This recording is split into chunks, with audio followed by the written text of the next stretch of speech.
welcome to the Boom Bap Bros podcast. We got a really fun one here today. We're going to be reviewing new music from Big K.R.I.T and Earthgang.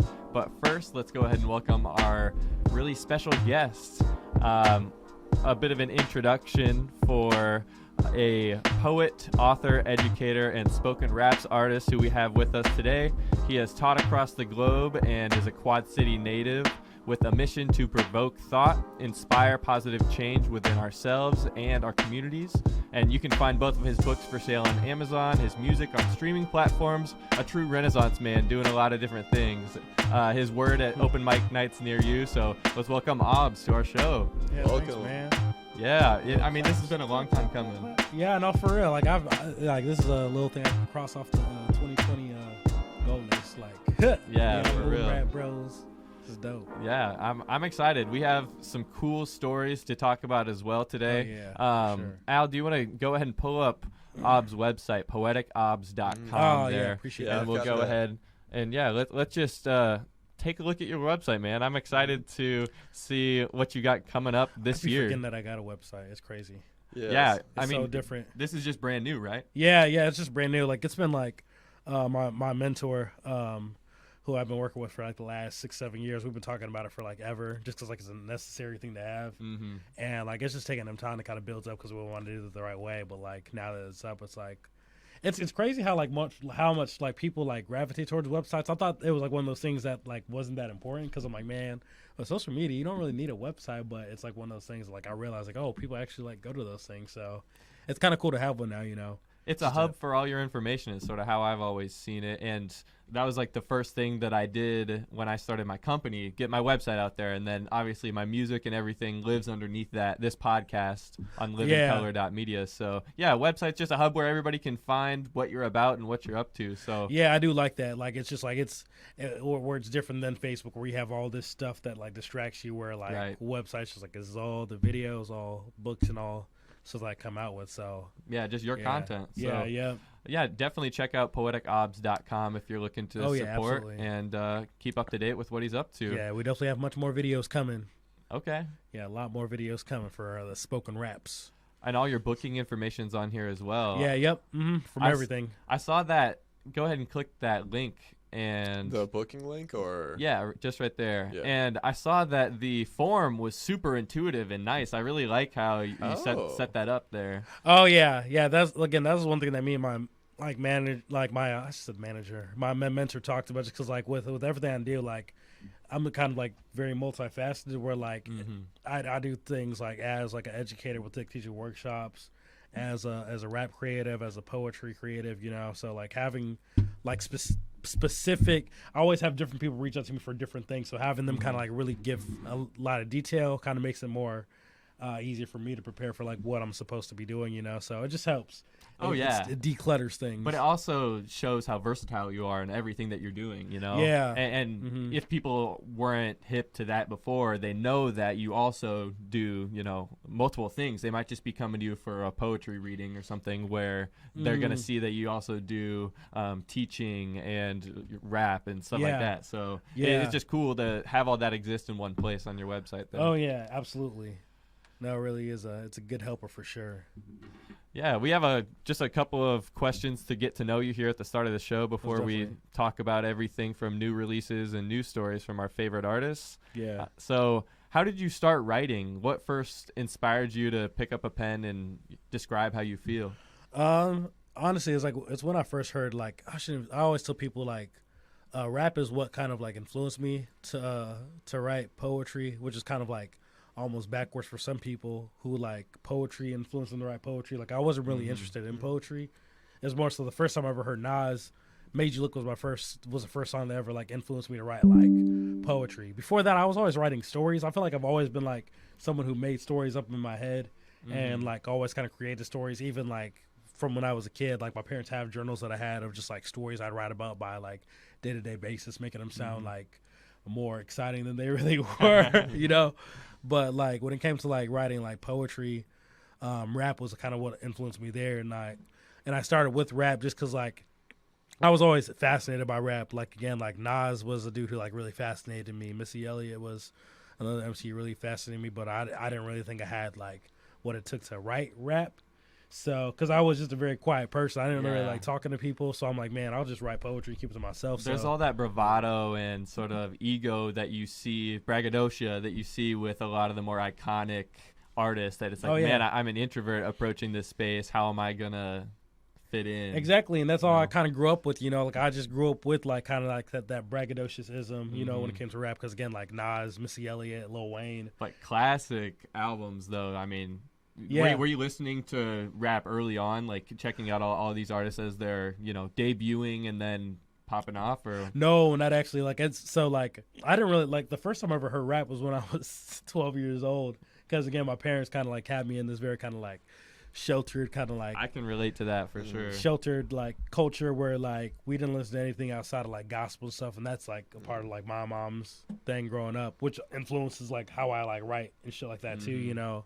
So like it all has a place. But the first time I heard rap was like when I used to come back home early from like junior high, or not even early. I could get off from junior high, my mom would still be at work, and I'd just walk home and watch BET for a couple hours before Sneak she come around. home. Yeah, like, oh, let's watch this the basement real quick, or 106 in Park. So mom gets home, and like that's where I first started hearing raps. Like around that time was again like there was still like really good art. Like Nas was out. Nas like Made You Look. That was like kind of like what was kind of hot at the time. Snoop Dogg from the Church to the Palace. Like so there were still dope artists out at that time. Dipset, Joel Santana, Cameron. So I still kind of grew up in an era where it was still like very like, dope. Oh, yeah. Especially with the basement. The basement being what it was, like the basement on BT, like that's what I grew up with. So even though I missed out on like the Tupac, Biggie era, Nas in his earlier like Illmatic, like stages and all that, I still caught it at a really good time. Closer to Stillmatic. Yeah, yep, yep, exactly. So I still caught it at a really good time. So That's pretty cool. I mean, I feel like being a little bit younger, I was when Kanye was first coming out and Lil Wayne's big mixtape era, and Eminem was still huge when I probably around the same age, junior high, first got exposed to rap, and that really inspired creativity Honestly, in my life. I feel like one of the first times I remember being exposed to rap was like Soulja Boy. Like, yeah, that's funny. Yeah, Oh, when we that's were crazy. little, it was around that time. He was like huge. Yeah. That was Well, one of the first. That's entirely the digital era, right? Yeah. Because Yeah. he popped off through YouTube YouTube. and the blogs and everything like that. So you've not known rap without that. I really haven't either. So it's just cool to have your perspective here, looking at some of the stuff we'll be seeing today then with that in mind. Oh yeah, too. for sure. Yeah, I come from the Channel 66 BET era still, where still had the TV channel for like Oh yeah, the analog basement and all that. channels. Oh yeah. Yeah, and like we would like I literally would like kind of like those little like voice recorder isms on the phone. I would record little 45-second snippets and just take them on, like just walk with them while I'm Did you walking. ever That's have a cool. VHS player you'd rip stuff to and like have blank VHS tapes? You'd record what was on TV and then play it later? Oh, I wish. Again, like it's one of those Man. things where if I would have got caught, my parents would have like tore me apart. Like, what you listening to? So I had to be sneaky about it. Like, Yeah. let's listen to like just record little like 40-second snippets. If you get caught, then Yeah. it's off. It's Like, like- TV privilege is gone, man. Locked and everything. My parents would have been. My parents are about the life too. They would have locked everything down. I tried to ask my mom to buy me it was Relapse, Eminem, explicit, and she said no. But then a couple years later, Recovery comes out. She gets me the clean version. So that's the first actual like hip hop CD I owned. Oh, when it just had came out. So I had convinced my mom to buy me that. That was Oh, nice. that's dope. But that's funny. I mean, we obviously come from pretty different backgrounds, but I love to get more perspectives on this show, and I think you're going to add a lot to what we're looking at today. So Oh, for sure. yeah. Definitely. Where did your passion for teaching come from? Was that something that you knew sort of by the time you were going through high school, seeing the teachers that you were possibly inspired by, or was that something later on that you decided on? Oh, that's been like a life thing, honestly, and like that's like real stuff, honestly. I think it's just one of those things that like, and I say that from the perspective of like, those little kindergarten books they have you do like the All About Me books you can feel the color and all that stuff. So like my parents still have mine, and like the thing that I put in my book was like obviously favorite color, red and blue and stuff like that, which is still those are still my favorite colors and stuff like that. But the thing that I put down that what I wanted to be was a teacher. So like I feel like it's one of those things I always wanted to be, and like the universe always just kind of kept it there, and it just manifested into what it looks like now. So it's always been one of those things. I think that's why it kind of speaks to like why like it's such an art to me, where like teaching to me, like though it's something that like I feel like it's such like a second nature for me. Like it's not just it's in my DNA to do. Like it's always been there. Like I've always wanted to be a teacher since I was a shorty in kindergarten. But there wasn't really. I was just talking to a homie about this like 2 days ago. Like I've had like again like when I say this, like mind you, I recognize I had teachers that were great and good, and like I mean just even like accept the profession for some, like you got to have a level of just kind of like wanting to be there for the kids. I don't say it for everybody, you know, but there wasn't really a teacher that like was a quote unquote good teacher that got me interested in being teachers. Like I remember the ones that were jerks all the more, which kind of speaks to like if you're a jerk to the kids, I'll remember that all the more than that reflects you know, on your character for real. You know, there's still teachers to this day that I just remember who were like more like jerks than like really good ones. But so it wasn't really a teacher that really like sparked it. It was just one of the things that I wanted to do always, you know. But that's cool. I mean, I think content creation and video creation is something that I've always been interested in too, but it's not anything that I personally knew that I wanted to like dedicate my time towards until probably a high school age. Is when I really like found that interest and followed upon it. So it's cool that you always, you know, felt like your path was guided towards your eventual goal, even from that young age. So it's even inspiring, you know. Even when I forgot about it, you know, like it's not like even when I was like in junior high and high school, I feel like it was one of those things I never really thought about. Like, I want to always be a teacher. Like, but like it's not till like I got to college and like coincidentally, my freshman year of college, I majored in English and writing because I wanted to be a short story writer, and stopped doing that because my parents said I wouldn't make much money off it, and the irony of it. That I'm teaching, like, that I'm doing it, you know, like writing stories and stuff like that, and kind of making a living off that. But then, like after kind of being kind of talked out of that, elementary education was my thing. So it kind of shows again, like even though I kind of like didn't think about like my whole kindergarten thing of writing it in there, the universe always kind of been like, okay, well we're gonna put you here, you know, and all that. So it's always been a thing. Always. That's cool, man. Yeah. Our mom is actually a teacher, so we have firsthand up. Experience. I mean, she taught elementary school through our whole life and is actually retiring this year. So this is up. Okay. Yeah, it'll be nice for her to be done, but I mean, 20 plus years dedicated to those kids is a mental toll that you really it's really a thankless job. Yeah, and man, it's money out of your own pocket for supplies and ridicule from parents overstepping on curriculum and all sorts of stuff, man. It's just a tough bag. So I think all the teachers out there, on their best days and their worst days need thanks because they do a great job. It's rough. And that's why I've kind of taken the whole like route that I've taken now where like, you know, like you kind of like I quit my junior high teaching job back in November to start my own thing because I'm like, man, like I don't deserve this. Like I'm not gonna take this. Like I don't like. It's just like one of those things. It's just like not like I don't say that as a sense of like an egocentric way, but you understand like, man, if I put in work, like spend all this money on like kids and spend all this time dedicated, it's like I don't deserve again to like be in a space where I'm like disrespected by parents, not listened to by staff. So like creating my own thing is a thing. So, but again, like it's one of those things. Like not all teachers have the luxury of doing that. So the teachers who stay in it, I'm like, yo, like, respect. y'all got respect because I couldn't, you know. I don't think I'm cut for that either. I mean, I do volunteering with kids and work in that space where it's not every day, you know. It's not my way to sustain myself. So big ups to all the teachers out there because that's a tough job, man. Oh yeah, for sure.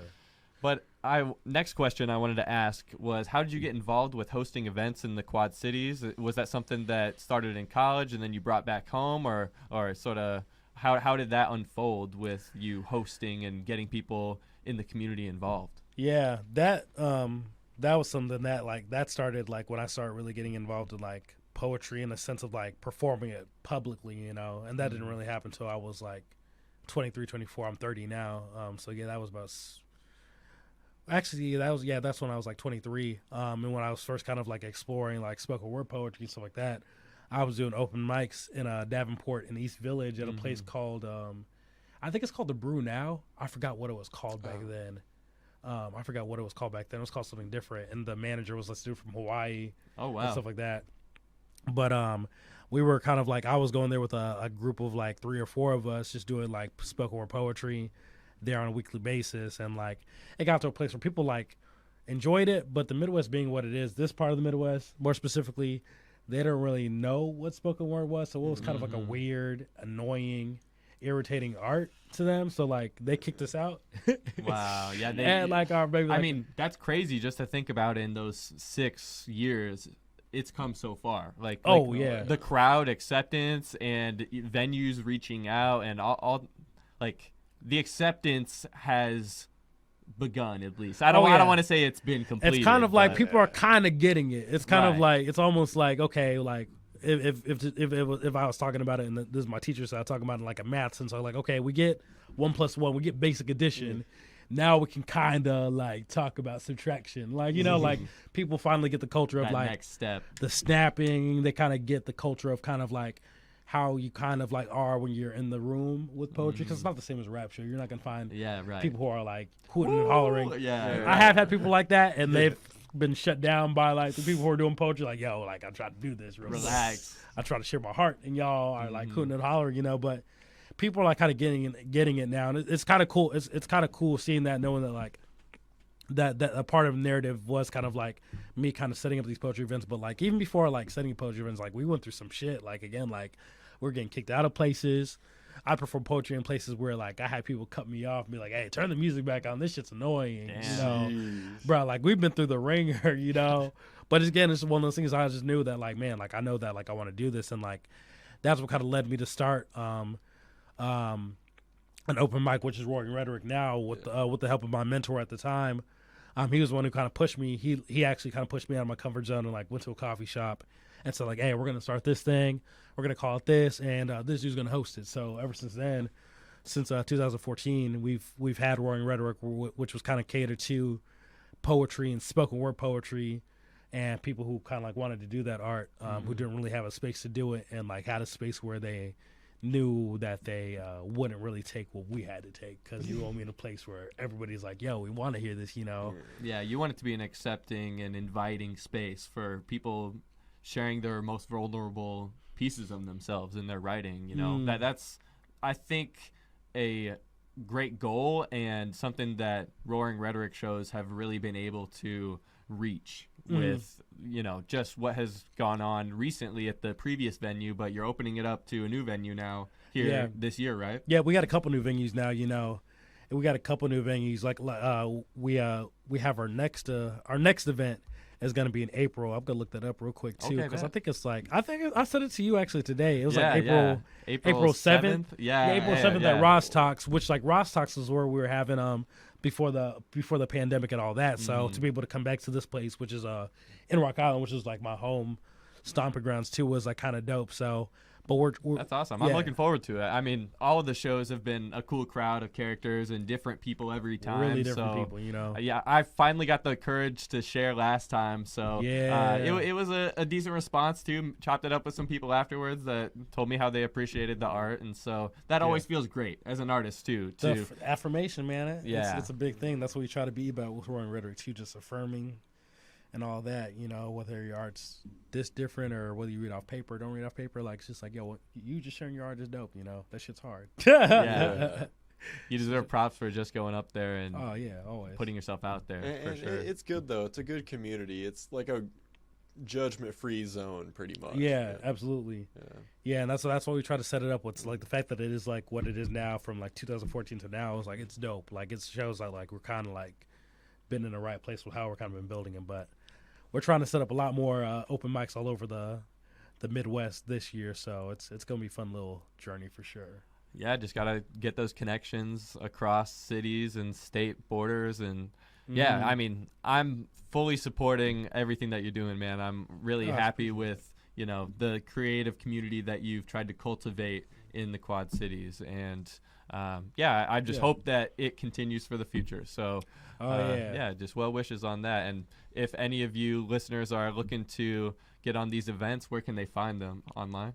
The biggest place, Roaring Rhetoric on Facebook. If you find that, that's probably the best place to keep up with our events. Again, we have the website, but the website doesn't really have updates yet for events. I was just putting a calendar on my website tonight where I'm going to have this podcast, any YouTube videos I'm doing, any shows that I'm doing, and that would be a good idea. Just getting a calendar up.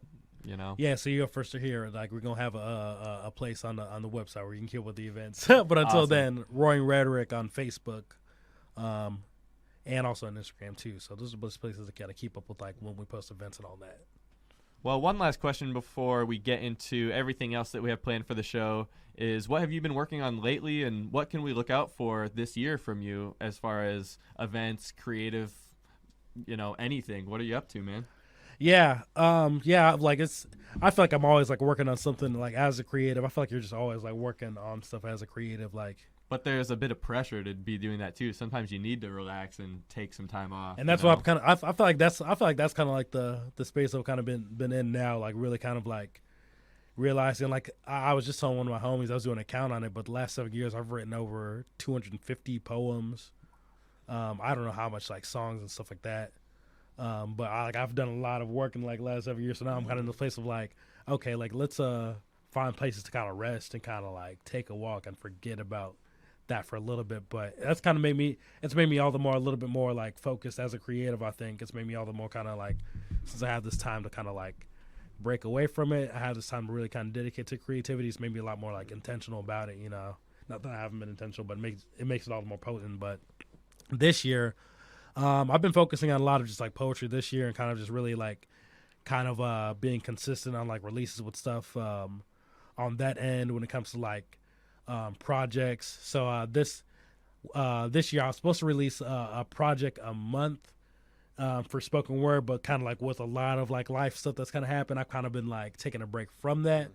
But when April hits, April till the end of the year, I'm releasing a project every year for spoken word. And I think you mentioned to me previously there are just going to be a couple of poems, three. Just three. Each. Yeah, just maybe 3 to 5 and all that. Just something just kind of that kind of just gets consistent content out of that, And I think consistency is key to a lot of algorithms on social media too. However, they influence the art, it's good to be sharing stuff, frequently and often.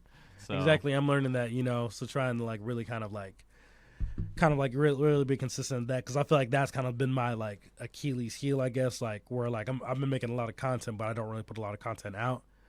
So I've been trying to be a little more consistent with that. I feel that for sure. On the audio end, while also releasing videos once a month as well. When it comes to spoken rap videos and all that, I've actually released 2 this year. Okay. 2 of the same one, sort of I've released 2 videos for for a piece called Circles, and I've kind of been playing with different ideas for things that spoken word artists haven't done. Mm-hmm. So I have one version of the video where it's just acapella, no kind of sound, but my voice, just kind of that intimate.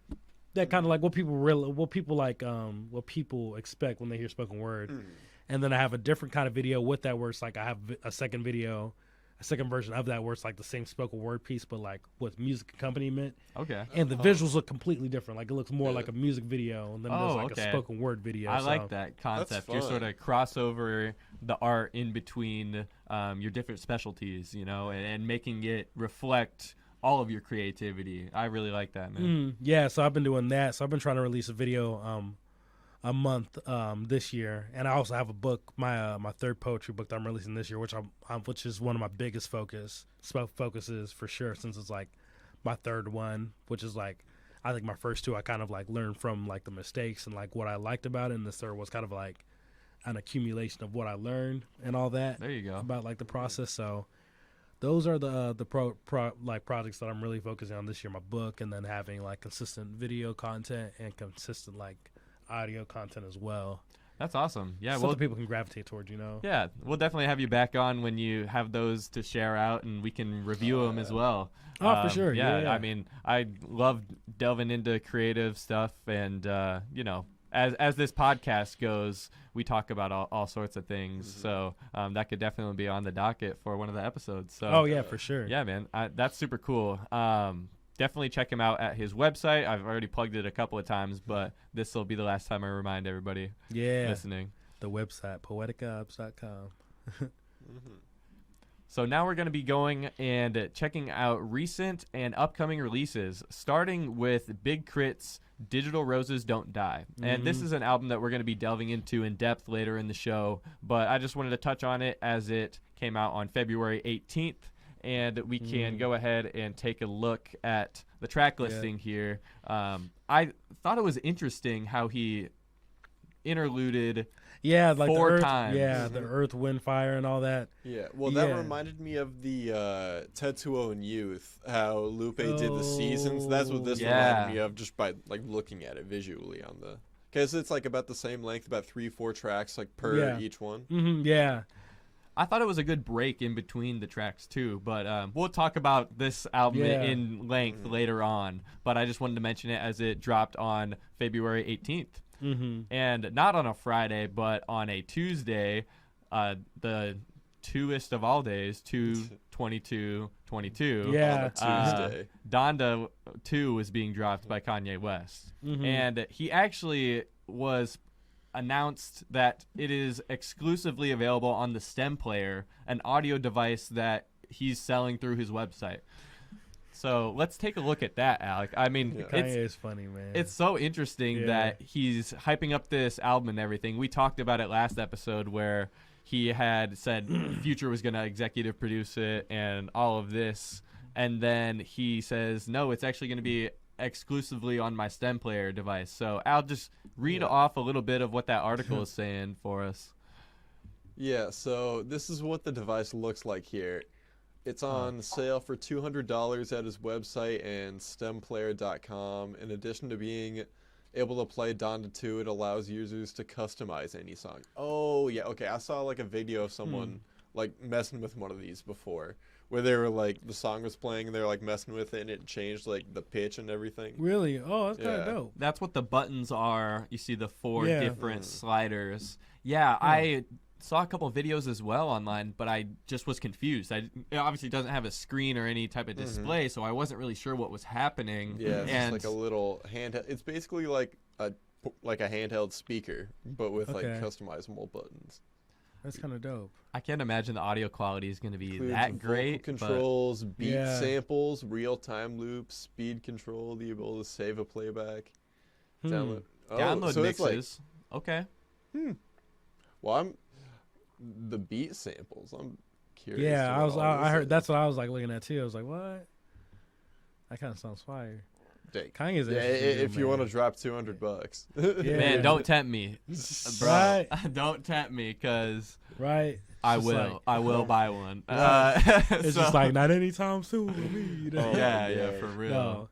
Yeah, he's interesting, man. But like, that'll be the new flex. Not like I got AirPods. Like, I got the Stem Player. Yeah. Well, can you listen to the Stem Player? You can't. It's obviously just like a little speaker. You can't export that mix to my car. You know. Well, I guess you could save the mix, but then I'd have to. I think it's got the plug. So it's got. Yeah, it's got a headphone jack, USB. Yeah, so at the least you could probably do aux into a car. What? I would think. That's wild. Because if it's got a headphone jack, you can just do aux. You're right. Yeah, or USB-C power, like it. Yeah, you could just plug it into your car, and I think it should play. Yeah, so his version of Donda 2, I think it was listed as like Miami Donda 2 2222. And the listen party. Right. Yeah. And from what I've heard, because I don't have a Stem Player to listen to it myself, is that it's largely sloppily put together. Like it's a group of demos. Yeah. And that's what he's sharing out, which Kanye at this point is sort of infamous for doing, or notorious for doing that. He's even with like Life of Pablo and Donda, not well, I'm not sure about Ye, but I mean, his No, I feel like that's the only recent example where it came out pretty clean was Ye and Kid See Ghost. Yeah. Kid See No, Ghost. that's super true because those projects I really rocked with for sure. Yeah, that summer of 2017 wasn't that when that Daytona and all that? Pusha. Yeah. That was an iconic time. Oh, yeah, for- no, it really for was. Kanye, but Yeah, it was a fun summer. yeah, for sure. I really enjoyed the music that was coming out, but it's just odd that he can't either commit to a final mix and track listing by the time the date comes that he set for himself, and just follow through with that. Like he's always editing and changing it. Something I feel that like he's too ambitious in how he announces it. Like he gets so excited about what he's making. He's like, "Oh, I'm gonna put it out already so quick," and it's like, "Nah, take your time. Just like finish the product before you tell everyone that you're making it." You know? No, seriously, and that's honestly like I admittedly haven't heard all of Donda, honestly, just because I'm like, man, like The for first me, I'm one? like, I haven't heard. Honestly, I still haven't listened to the deluxe because my listening through the first one like 3-4 times was already such a like trek. And I'm we like, did that "Oh, for the dang." podcast. Yeah, and there's like, so "Oh, it dang, was like a there's so much purposeful. more." Yeah, it was a purposeful thing that we went out of our way to listen to this really long album already, Yeah. and then he Yeah. drops the deluxe, which is like 2 hours. It's I'm just like, not come on, listening to man. that, dude. Like I listened to the Andre 3000 song, which is awesome, but I Yeah. don't think there's any other ones from the second half that I've like actually taken the time to listen to yet. Yeah, because it kind of felt like well, what you were kind of saying, like it kind of felt like for me, it felt like it was kind of like sloppily put together. Like for me, like if you have this concept Donda, which is like the name of his mother and all that, like you think that like something like that, it would like maybe like it's obviously I'm talking kind of subjectively because I don't really know, but like I'm just talking how I feel, but like That's what we do in this podcast. It's all right. Yeah, But you always would keeping it 100. yeah, but you would think like.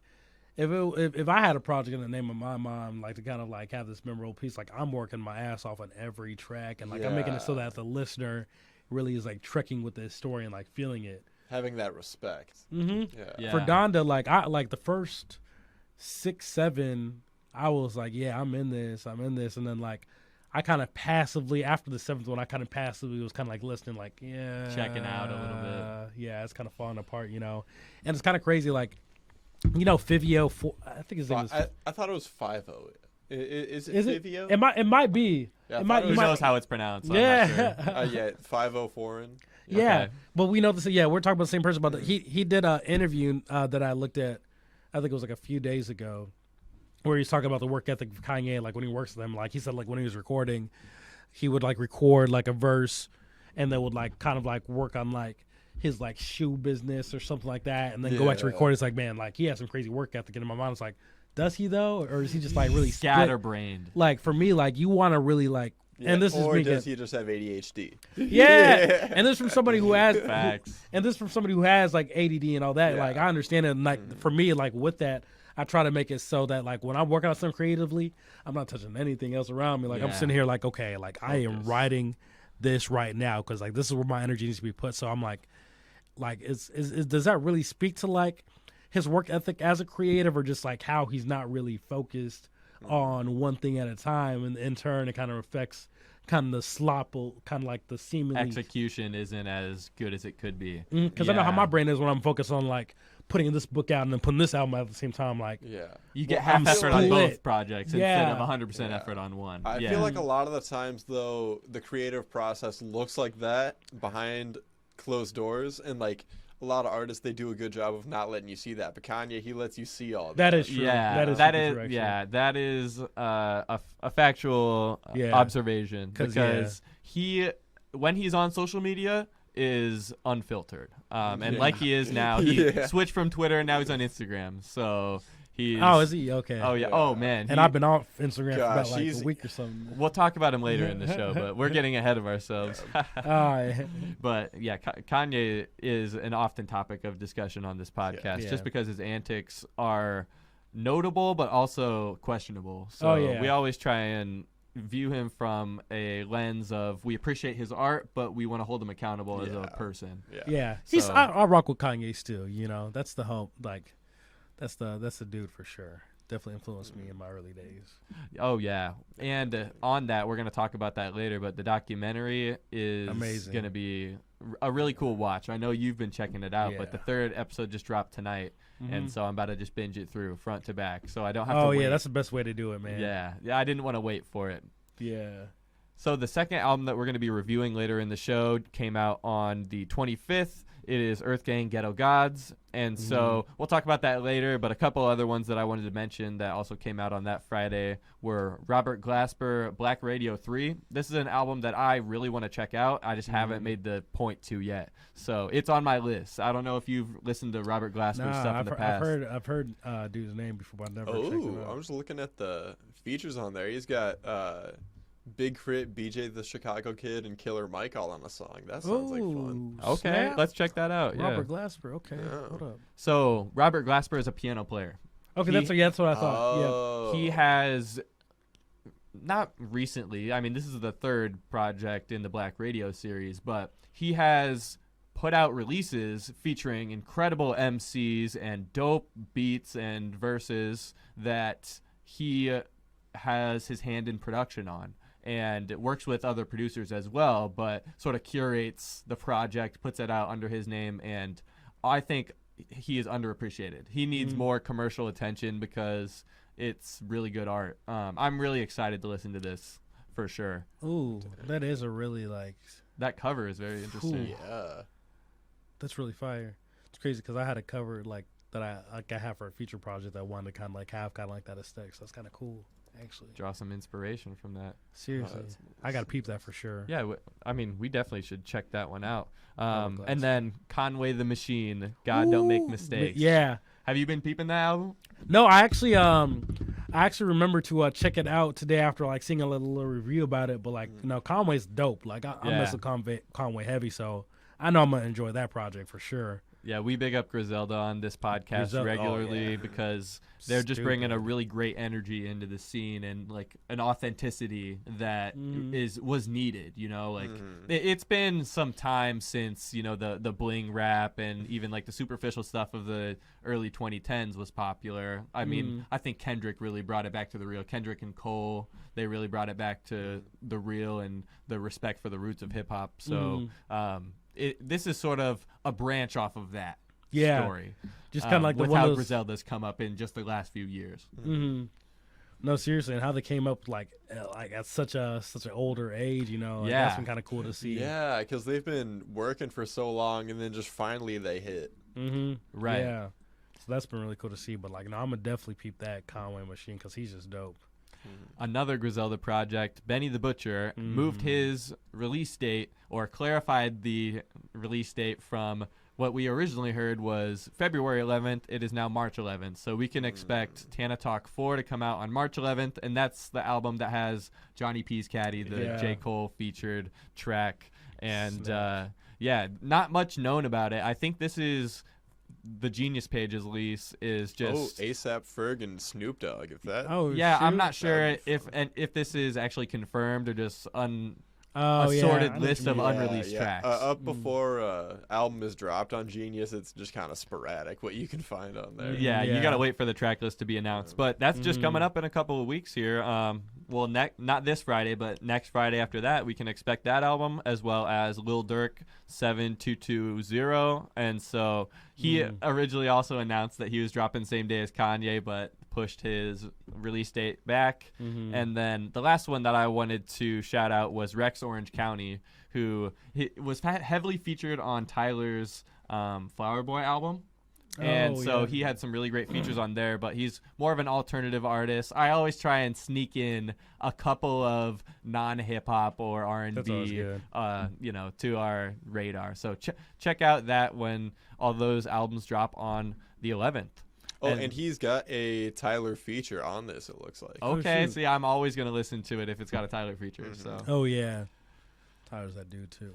the last one that I have here, I'm just going to reintroduce that because I messed up. Hold on. Oh, yeah. The next one that I've got here is a posthumous album for the legendary MC from A Tribe Called Quest, Phife Dawg, and this is called Forever, and it's actually going to be on his birthday on March 22nd. Oh, for sure. And so I'm really looking forward to that. I'm hoping that they can do something in the same line as Gangstar did with how Guru's vocals were. And obviously Premier was a really big part of that. I don't know behind the scenes who's really working on this record. Just heard some chatter about it. And so this is a Pitchfork article sort of telling us the release date and a little bit about it. But could you read some excerpts from that for us, Al? Mm-hmm. Yeah, it'll be, would have been his 51st birthday. Oh, nice. And, it includes a song that, with Busta Rhymes and Redman on it. Okay. And which is one of the singles. Another single with J Dilla's brother, Illa J. Yep. He makes dope music if you haven't peeped it. Mm-hmm. I really like that cover, too. That cover is pretty cool. Yeah. Yeah, I like that cover.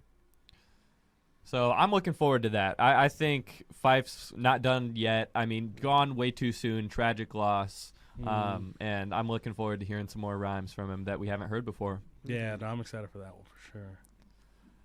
Closing out March is actually an artist that we just mentioned, 504, his album Bible in abbreviations is dropping on the 25th of March. Along with Coffee Gifted, and Coffee is more of an R&B artist as well. So that was one that I just wanted to put on my radar. But is there a track listing out for this Bible for 504? There's something on it, but I don't think. Yeah, it looks like it's not. I won't show it to our viewers then. According to this though, Nas and Neo are both going to be on here. So Okay, we'll see how Queen it goes. Nija, Kid Laroi, A$AP Rocky, Ty Dolla $ign, Lil Durk, Pop Smoke, Lil Triple Yachty. A features. Wow. Yeah. That's a lot of features too. No, seriously. Yeah, but it puts City of Gods on here, which is a song from Donda. So it's like, what? Yeah, there isn't a confirmed track list out yet, but I'm looking forward to that. This other song, which is like a Juice WRLD song. It's like, what? Who knows? But that's it for upcoming releases, and now we're going to get into all the news stories that we want to go ahead and talk about on this episode. So first, we sort of got a goof on MGK. I don't know if you've ever listened to MGK's music. I've never been a big fan of him. Yeah, he's always been sort of he's kind of gimmicky to me. A media figure more than an artist, in my opinion. And so he was pretty much roasted for his appearance at the All-Star game. Let's go ahead and take a look at some of those highlights here. Here, read these takes, Al, before we get to the video. They shouldn't have let MGK anywhere near a basketball court after this debacle. The video with this? Yeah, here's the video. So I don't think he makes a single shot. That barely hit rim. Oh, man. He's looking like me out there. That's and how sad. tall is he? I don't know. He looks decently He's got tall. the height advantage. Look at that foul right there. His hand. Air ball. No. Oh, no. His manager has a nice connection with the NBA. That's all I'm saying. Manager booking agent, somebody. Yeah, right. Oh, my God. Yeah, this is painful. I can't look at this any longer. Well, what's that say? Oh, wearing a first grade art project. He did a performance too. Oh, did he? Yeah. That is funny. Yeah.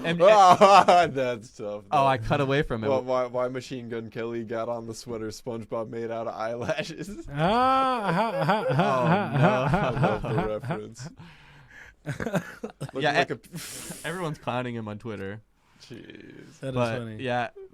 Yeah. MGK's a clown. That's all I'm gonna say. And if you are a fan, I'm sorry. I just I just never really rocked with something like that. Yeah. I haven't listened. Like, the only stuff I've heard about him is like the famous people he's dating. I've never heard any of his music. Yeah. Megan Fox is who he's dating now, so obviously he's in the news engaged, for that. Aren't they? Yeah, they kind of did this kind of like weird kind of blood ritual kind of thing. No, yeah, like if she takes her like engagement ring off, it's got like thorns in it, so it hurts her. Yeah, it's weird. That's abuse. It's weird. It's really freaking It's weird.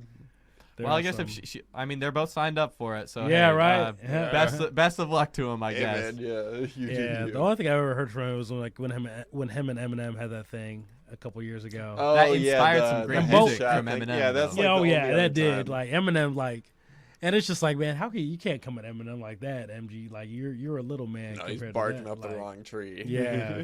For real. I feel like Eminem, I wouldn't even. Well, in the law of hip hop, you got to respond to a diss.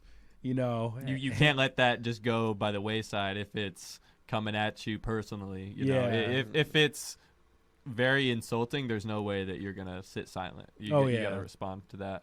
Oh yeah. But yeah, MGK goofy, but somebody who's not a goofy is Jack Harlow, apparently, in the eyes of Kanye, who called him top 5 recently, and that's not something I would have predicted, honestly. He also, I don't know how he got there, but he went to the studio in Miami and was working on Donda 2 as well. So that was after this post, but go ahead and read that to us, Al. Yeah, well, this can rap, bro, and I'm saying as a compliment, top 5 out right now. Oh my God. That's what Kanye was saying. And then how did he respond? Oh, there? this right here is one of the greatest moments of my entire life. Oh my gosh. You know, and I guess everybody's entitled to who they think is top 5. I'm gonna just say that. Yeah, I think Jack Harlow's very commercially appealing right now. He's obviously had some big songs that have gone off on the internet, like "What's Poppin'" and that feature with Lil Nas X. Yeah, that was a good one. So he is in the media a lot. I listened to his last project and was not too impressed. Yeah. I just thought it was mid. Like, it wasn't anything that I was like, oh, this is awful, I have to turn it off. It was just not something I would go out of my way to listen to again. Yeah. And that's my opinion on him. But it's cool that Kanye was showing him love on Maine. Oh, yeah, and, for sure. Jack felt like that gratified him, you know, and even got him hopefully on Donda 2 if we ever get to listen to it on streaming or Well, there else. was a YouTube video of some of the listening event for Donda 2, and like he had Jack Harlow like perform a song with him. Actually. Oh, dope! Yeah, I would there. love to see that. That's cool. And it was a decent verse. Like I'll say it's a decent verse. Like Jack's just one of those guys. Like he's still kind of like I wouldn't like I've listened to him maybe like once ever, and then like it's just like, man, like again I feel like the old head when I'm like, man, it's just not my, I don't know. Yeah, I can understand that. My cup of tea. I want him to win though. I feel like his development and growth as an artist is something I'm going to root for, even if I'm not listening to the music myself, because as someone from the Midwest, or well, he's more South with the being from Kentucky. Yeah, I mean, I'm going to root for him, even though I'm hoping that the music gets better. Yeah, no, for sure. So next we can talk about how Kanye updated his beef list. Also, he was able to actually share a post from an account that I love, Hip Hop by the Numbers. Yeah, this interaction was funny because like we follow them, and then like I was like, oh crap, Kanye is actually. Yeah, who all was like, he beefing calling them with? out. Yeah, so he posted that picture there and was talking about how he's beefing with them. We don't really need to read that one, but this is the one I'm going to have you read for us here, Al. So read the tweet and then read what Kanye added to it. Yeah, Hip Hop by the Numbers put out the list of Kanye beefs, including Taylor Swift, Nike, Kim Kardashian, his cousin who stole the laptop, Wiz Khalifa, Jay-Z, Kid Cudi, Billie Eilish, Peppa Pig, Pete Davidson, Drake, Ray J, Justin Timberlake, Jimmy Kimmel, South Park, Deadmau5, Beyonce, Bruno Mars, J. Cole, Travis Scott, Harriet Tubman, Louis Vuitton, CEO of Zappos, Evel Knievel, whoever the heck Dennis Haysbert is, Amber Rose, MTV, Beck, George Bush, whatever ADL is, TMZ, American Music Awards, 50 Cent, and Kris Jenner. But then Kanye said, come on, guys, the list twice as long with all this. And then he adds more people in that he's dogpiling on, saying that he's beefed with in the past, before going to say, skeet and all corny shit in general. Can somebody from Chicago let these people know what skeet mean when we was growing up? It's up for everybody, and then all these emojis. So he's also pretty much harassing Pete Davidson with his social media profiles. I forgot. This is my favorite part. Him saying being rich is fun. Like, Kanye. Yeah, Kanye's a bit of an egomaniac from that alone. Could point to that. But I really yearn for his younger days and his, come up where we really get to see what it was like in the new Netflix documentary entitled Genius. Yeah, so this Kanye documentary just released on Netflix, and you've been watching it week to week, right, as it's been releasing? Yep, I've been watching it week to week, and it's been like, man, it's been super, like, it's been inspiring in such a crazy way, just like, I don't know, because, like, we never, obviously, like I said, like, Kanye was one of those I grew up on, too, like, from college dropout, late registration, graduation, all those projects I grew up on, like high school, they really influenced me. Classics. The first song I heard by him was Through the Wire, which is on this documentary, just the backstory and all that. And like the way they kind of like, the way they crafted this documentary, like they've always had this documentary in mind since he was like 16, 17, like that's like, or when he like was really kind of like popping music while, like, why. And so like seeing it in his fruition is dope, but like seeing him in his younger days, like what he was like from his ambition to like really like make people understand that like he is a rap artist and like that he's a great artist at what he does. Like it was really inspiring, man, and it really kind of spoke to me in so many ways of what I do as a creative, even though it's a little bit different.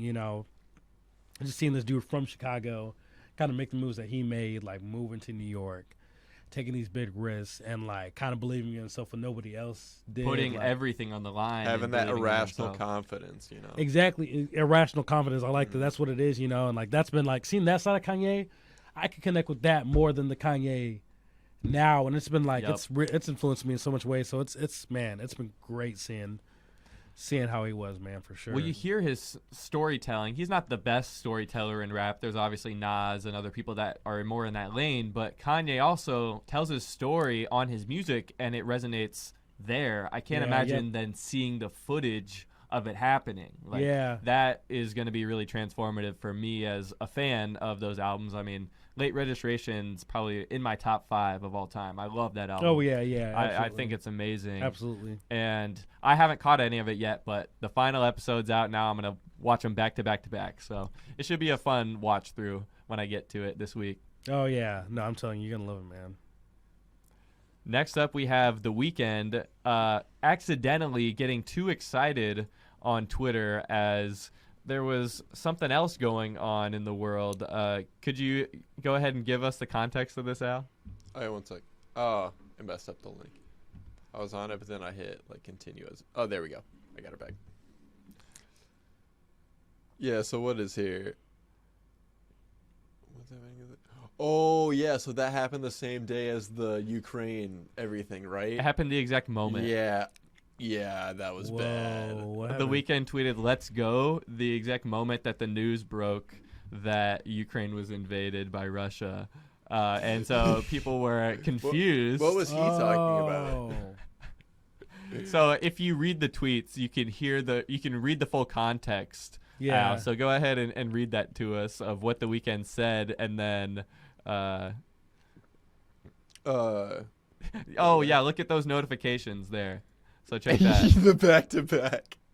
Let's go. Oh, my gosh. So the Weeknd had to issue a retraction and pretty much apologize for his excitement. Yeah, he's like, unfortunately, I'm just seeing what's happening, and I'll pause on tomorrow's announcement. I pray for everyone's safety.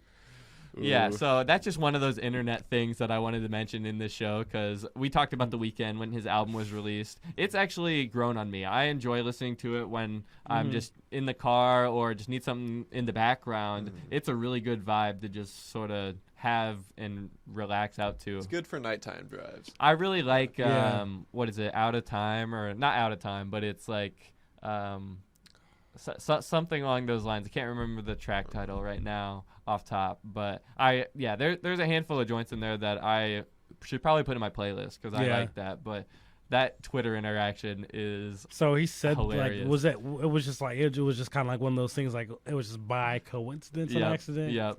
And That's so funny. then he had to issue an apology because people were mistaking or just goofing on him for tweeting that at the exact moment that this tragedy started.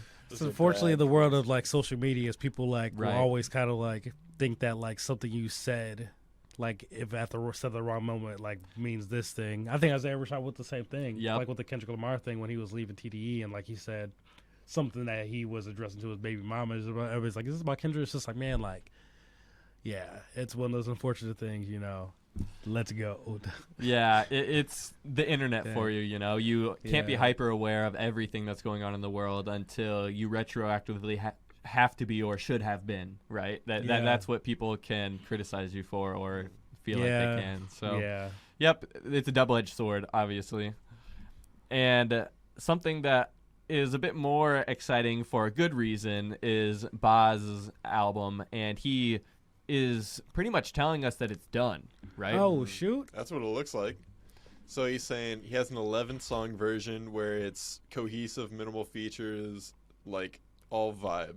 And then the 17-song version with the hits, which is like more algorithm friendly. And then he has the reply down here saying, I have an insecurity that the second one will be better for my career, but the former is a truer showcase of my artistry. And he's torn between the two. Yeah, I thought that would just be a good That's debate crazy. to sort of have on the podcast here. I would And love for him to do it where I want both. I want to hear the 11 song and then like the deluxe version. Okay, Oh, yeah, that for sure. could be really cool. Yeah. And my suggestion would be to hold on to those hits and release them afterwards. Like, you can still perform those, and I mean, those are some of the bigger features, so people are going to flock to your album more, listen to the whole thing where they otherwise may not have if Yeah, there's a like new those feature on it. bring in the ears for the rest of it, you know. Yeah. Yeah, so it is a tough decision to make, but I would really love to hear the 11-song version, and then if you wanted to either drop singles afterwards or even do a deluxe or something a little bit more long length with those extra tracks, that could be interesting. But what do you think about this, Aubs? Yeah, it kind of just depends. Like when I look at it, because I feel like my the rap project that I the rap project that I put together for next year, it's kind of the same format where I've been kind of like there's a version of it where like it's just kind of this 9-track, 10-track project, and then I have like these extra tracks that kind of like work cohesively with the concept of the project, but they're kind of just those extra ones that I'm wanting. Repetitive is what I try and eliminate from my albums or Yeah. anything I'm working on. If it sounds too derivative or too samey, then I'm gonna use the better of the two and rework it or something else. You know. For me, I think it just depends on like how like those extra tracks, how they kind of like marry the concept well. You know, like if it's a project where like these songs they feel better being released on a separate project with more songs as opposed to a single because of like how cohesively they work with the album and all that. Right. I get it, you know, but then I can also see like if they don't really add anything to that cohesivity, for lack of a better term, of the project, like releases of singles and all that. But I'm a big project head. Like I don't really listen to like there's a few artists I'll listen to singles for, you know. But like I'm a just big project head, so like for me I would listen to like both, you know, for the sake of just understanding that. Like I mean with Isaiah Rashad's project when he had the deluxe For the homies or homies begged, right? I listened to both the whole way through because I'm like, man, like What was added on the deluxe? Because I haven't actually listened to it. There I've is- listened to the It's not original too a much. It's lot. like Yeah. 2 or Last 3 year. songs at the end, I'm pretty Oh, sure. okay. So Yeah. not Yeah. too much. Yeah. it's not as much as like Boss's, for sure. Or Donda 2, or not Donda 2, but Donda the Deluxe. deluxe Donda, Yeah, that was a lot more. So, I mean, that's cool. Yeah, I think either the deluxe route or maybe even just dropping a couple of them, and then he maybe finds a 14-track version of the album that he really likes, right? Or, you Yeah. know, so maybe meet in the middle a little bit, but Boz, we're looking out for it. Hopefully we get for it sure. here in the next couple months. Yeah, no, Boss is dope. I can't wait for that. Yeah, especially after what he did on the off season. I'm excited to hear what he has coming out. Oh yeah, no, Yeah. seriously, he snapped out for sure. I'm excited for sure. And the last story that we have to talk about here is Doja Cat, who actually called out a YouTuber. And this is a very complex issue because Doja Cat is not exactly a reactionary, but she is one of those personalities where if she sees something online, she's going to talk about it. She goes live a lot and addresses a lot of things on there. She claps back. Yeah, exactly. And that's what she's doing here. So she's calling out a YouTuber who says that she falsely got surgery. We're actually not going to be able to listen to the whole thing on here. Yeah, we're not trying to get clapped. For our, content purposes. But yeah, so she was pretty much dismissing rumors and lies that had been put out about her and did so in a bit of an abrasive way. Yeah, she's looking mad. Yeah, no, she was really mad. And I wish we could listen to the audio together here. But yeah, Dang, how long? Yeah, several videos, and the video was taken down that she was criticizing there. So it actually had a better ending, but it was like, why lie or create rumors about someone and then expect them not to get back around to them, right? Yeah. Like, that just goes to show that even if you are a well-known or not well-known, but a little to no audience creator, your words still have an impact, and they can still reach a platinum artist like Doja Cat, who has a right to be upset. I would be upset if somebody was lying about me online, And it looks like the YouTuber herself put a post up saying it was brought to my attention that she was hurt by this, so she took it down herself. Yeah. But you just got to be careful with what you're posting about online, and being malicious like that is never going to have a good outcome. Yeah, I think it's one of those things inevitably, it's one of those, and maybe this is just me speaking out of my whole perspective of the cynicism in mankind, but it's just I feel like that's always going to be a thing, because I think it's one of those things that kind of the weird side of social media is that people love that stuff. People love making up things because that really gets you more views, and people get fueled off of views. Views and getting attention online has become a drug for people, where they will get it no matter what. They'll say the most dumbest things just to get attention to people. And that's just the sick part of humans. Where for me, and maybe me saying this is because I'm not quote unquote, I don't really have an online presence or reputation to worry about. But one of the things I've learned from one of my mentors is just the biggest currency you can pay somebody's attention. For me, there's kind of this nuance that I hold about online is where things online are real, but they're also fake. If right now I'm not on Facebook or Instagram, and I deleted my Twitter 2 years ago. So for me, those realities right now don't really exist. Until you look at that screen. You click that power button, setting it down, it doesn't exist. I'm here. Yeah, exactly. Yeah. It's and I remember and there's a segue to kind of make sense of this. I remember when I was about to get into an argument with somebody on social media 4 or 5 months ago, and then I was you know what, why the hell am I here when I'm supposed to be here with my students who are playing basketball, learning these things, they're learning teamwork right now, and just they're enjoying life. Why the hell am I in this fake world where these people are creating this fake world, believing it's real? Why would I waste my time there? It's just so draining. It drains you, and it kind of pulls you away from being a creative almost, and being present.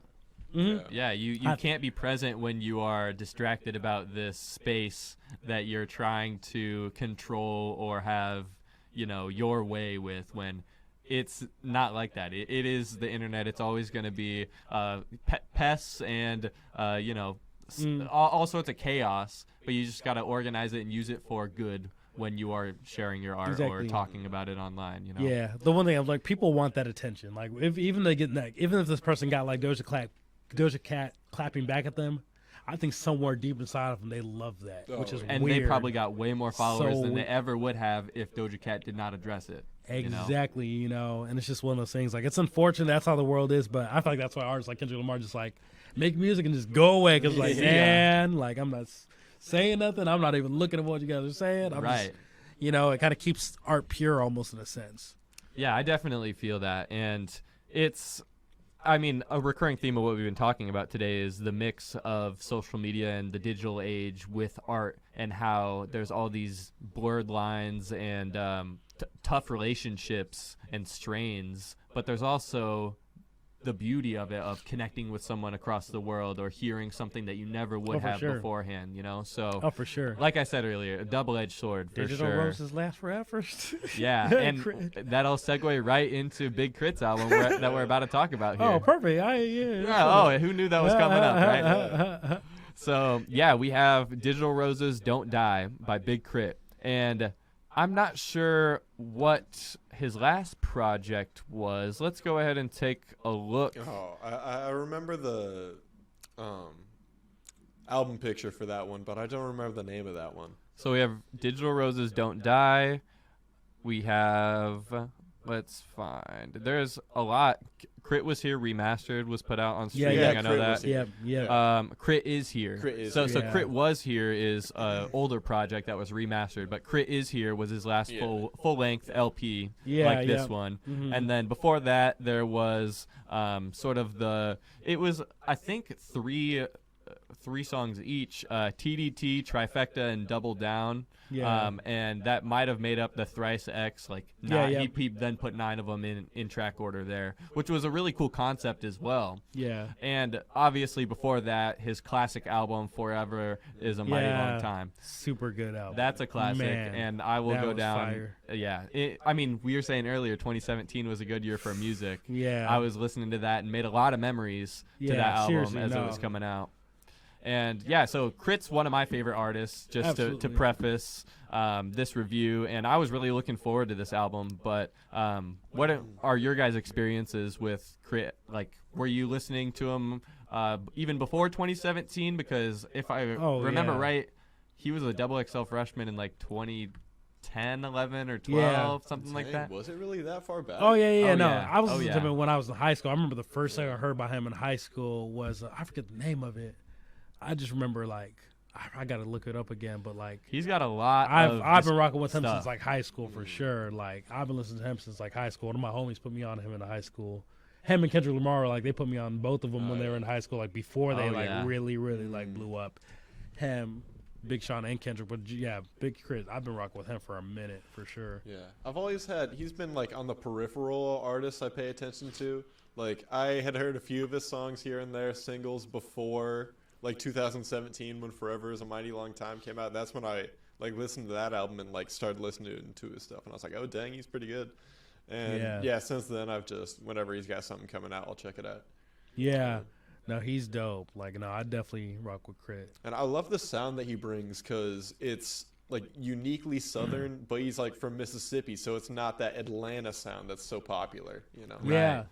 And it's crazy that you say that because I feel like that's what people, like, kind of say, like, is, like, unfortunately, like, why people don't, like, really gravitate towards him a lot because, like, that Southern-ism, I guess, because it's so, Which like, surprised me, though, because he's like country, you know? Yeah, right. It makes his sound so unique. Like, Yeah, there I love isn't another voice like him in hip-hop. No. At least not pop, like, with his level of popularity. And his level of talent. Like, this man produces, writes, arranges. Like, he is super talented. I think he might have even directed or helped direct the video for So Cool off of this project. So he's doing a lot, and I really respect him. No, he's very multifaceted. Yeah, I'm really excited to talk about this album. Yeah.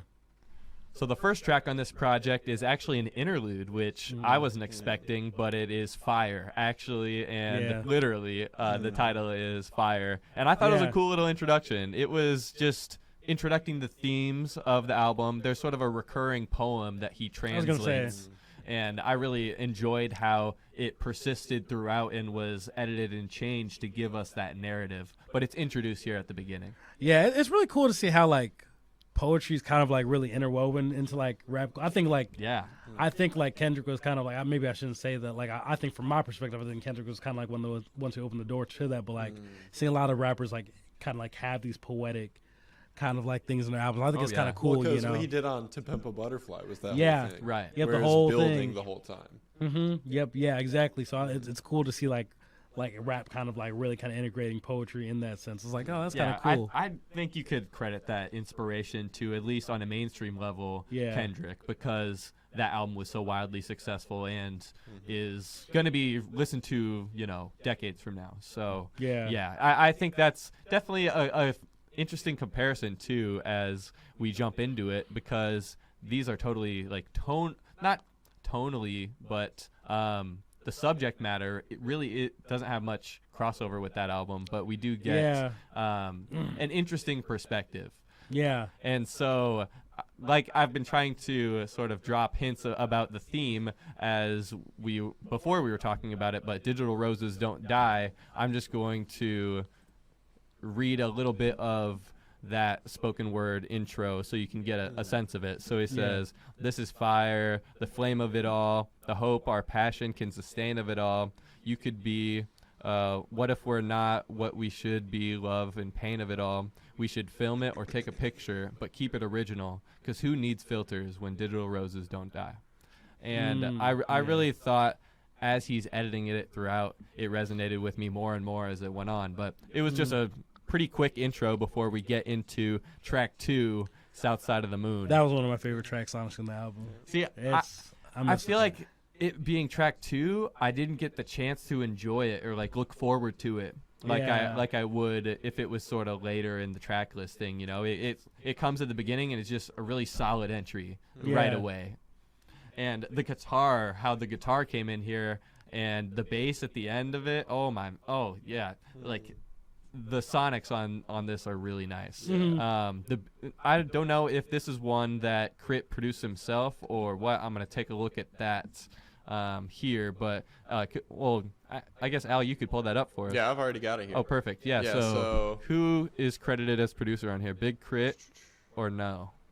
Does it only have the engineer down here? Yeah, why doesn't it have producer? So it doesn't have a producing credit on here, on Genius at least, but it sounds like one of his beats is the point I'm trying to get across, because he's got not a style, but he's got like I know what you mean. like a substance that you can sort of hear throughout. Yeah, and he co-produces some stuff on here too, so that's sort of keeping with the album produced by DJ Camper. Okay, DJ Camper. So it definitely sounds like a big K.R.I.T song, though. Like I really enjoy his production selection too. Yeah, I thought this one was all right. Like, I thought sonically it was really some impressive things going on there, but it didn't really grab my attention too much early on in here. Yeah. I think the story of it is like kind of what I remember the first time I listened to it 2 times. The first time through, like, I was listening to like the album like in its entirety last night, and like when I was like making dinner and all that, and like I think I went like by the time I was done, I got to Earth Interlude, and I kind of went back. I was like, well, let me hear that first one again, and I like read the lyrics along with it. I'm like, okay, I'm kind of rocking with this. The story this is kind of telling, you know, I really was rocking with it for sure. Yeah, because it's sort of kind of like love story type thing, right? But like in his kind of style of it. I think the whole album is really a bit of a love story, but not just between him and a significant other, but it's also like him and his fans a little bit. And there's sort of that way you could interpret it either way in a lot of the tracks. That was something that I picked up on after we were getting ready for this podcast. I listened to it a couple of times. I was like, wow, that actually also ties into the theme of Digital Roses. Like the saying goes is, don't get your roses until you can't smell them anymore, 6 feet deep. Give people their roses while they can still smell them. Yeah. That type of thing, where Digital Roses, that praise and that love is forever on the internet. Yeah, that's true. There's just a lot thematically to discuss and think about with this art. And I think all great art provokes thought like that. So I was enjoying it so far, and we get into track 3, Show You Right, and it shifts the vibe. Like it is pretty dramatic, the change that it goes, but I was expecting sort of the funk feel that we get from this track after hearing the single So Cool. And that one won't come until track number 8, but track 3 here, Show You Right, reminded me of that, and I was like, okay, I'm really vibing out to it. And if there's horns in a song, I'm gonna like it. I think we've found that out on this podcast. Like the songs that I gravitate towards have a horn sample and really smooth, chill production is what I enjoy listening to, what I enjoy making, but can still like a variety of things. But this one was one of my favorites for sure. Yeah, that's definitely one of those tracks. I remember the first time I heard it, I was like, oh yeah, this is definitely a vibe. I definitely have to go back and peep that one out again to really kind of. This one is produced by K.R.I.T, so. Oh, for sure. Yeah, so he has production credits in here as well as working with other producers, and towards the beginning of this project, there are longer verses. As we go throughout, it seems like the refrains and choruses and bridge things like that are more integrated, where we get shorter verses from K.R.I.T. Still, 1 to 2 verses per song, but they're not as prominent as they are in those first couple of tracks. Yeah. I was a fan of Show You Right. I thought the funkiness was a really good touch. This whole, I didn't get all the way through this album because I've just been busy and stuff. I listened to the first half, and this is one of my favorites so far on there. And I how So Clean was with its video, and how this one how it is in the sound. It's like an old 70s vibe. I dig the funky elements they did to it.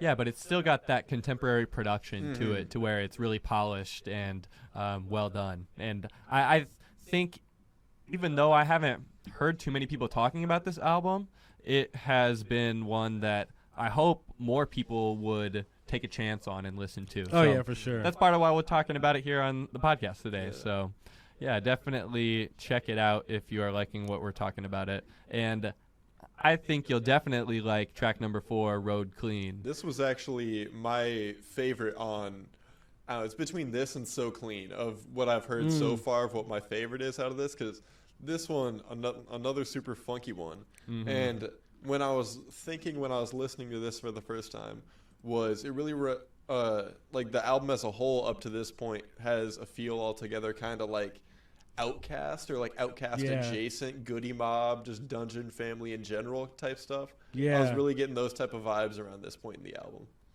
Yeah, I want to peep, man. I want to kind of listen to the little. I wish we could play it here on the pod, but we're gonna get clapped by everyone that we send this audio out to. So. Oh, that's true, right? Yeah. Because I'm get in trouble.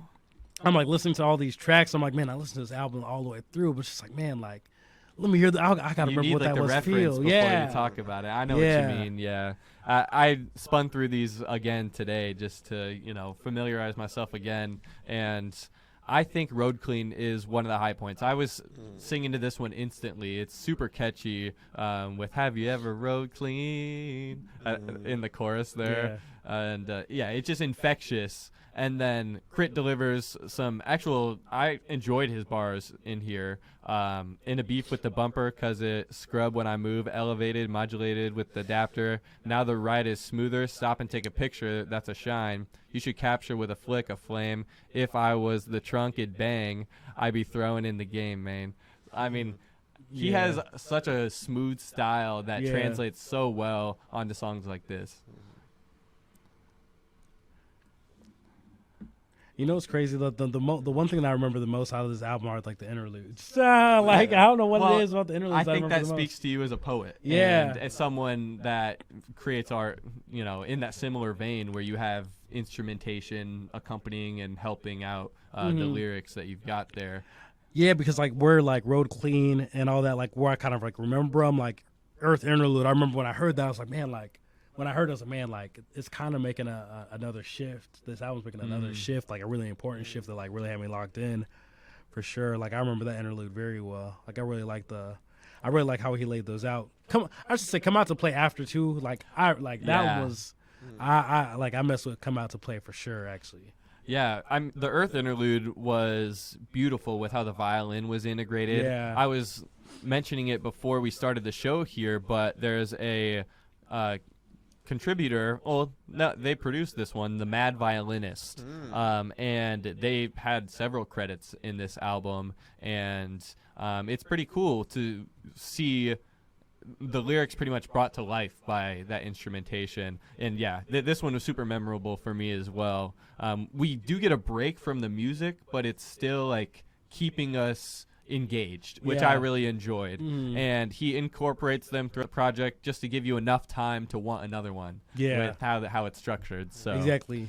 Yeah, I mean, you already said it, but Come Out to Play is probably also one of the best songs on this project. Really? So I would You have didn't like to that one? disagree. Yeah, I'd say probably going through the first half, this was one of my ones that didn't rock with. It might be my least favorite. Wow. Yeah, Well, like it's it didn't rock with me the as least much. raps, I believe. Well, I feel like that's it too. By this point of the album, I was like, I just wish there was like more rap on here. Like Yeah, I thought it was Yeah. good because like That's just It- not it- what this project is. like Yeah, yep. because at other points where he's in more of like the rap like style mix, where his last album was like Yeah. really like Definitely. towards that more end of the spectrum, where Forever is a Mighty Long Time is kind of in the middle of these two. Mhm. Yeah. This is diverting out in the other direction. Like around this point of the album, the end of this one, the beginning of the next one, before it has the beat change, I was like kind of like a little bit bored I of this feel because you. like I wasn't like disliking the songs. I was just like I wanted to be a little more engaged, a little more lively, Okay, Yeah, yeah. I It feel is that for pretty sure. chill production throughout, and I could understand that point of view.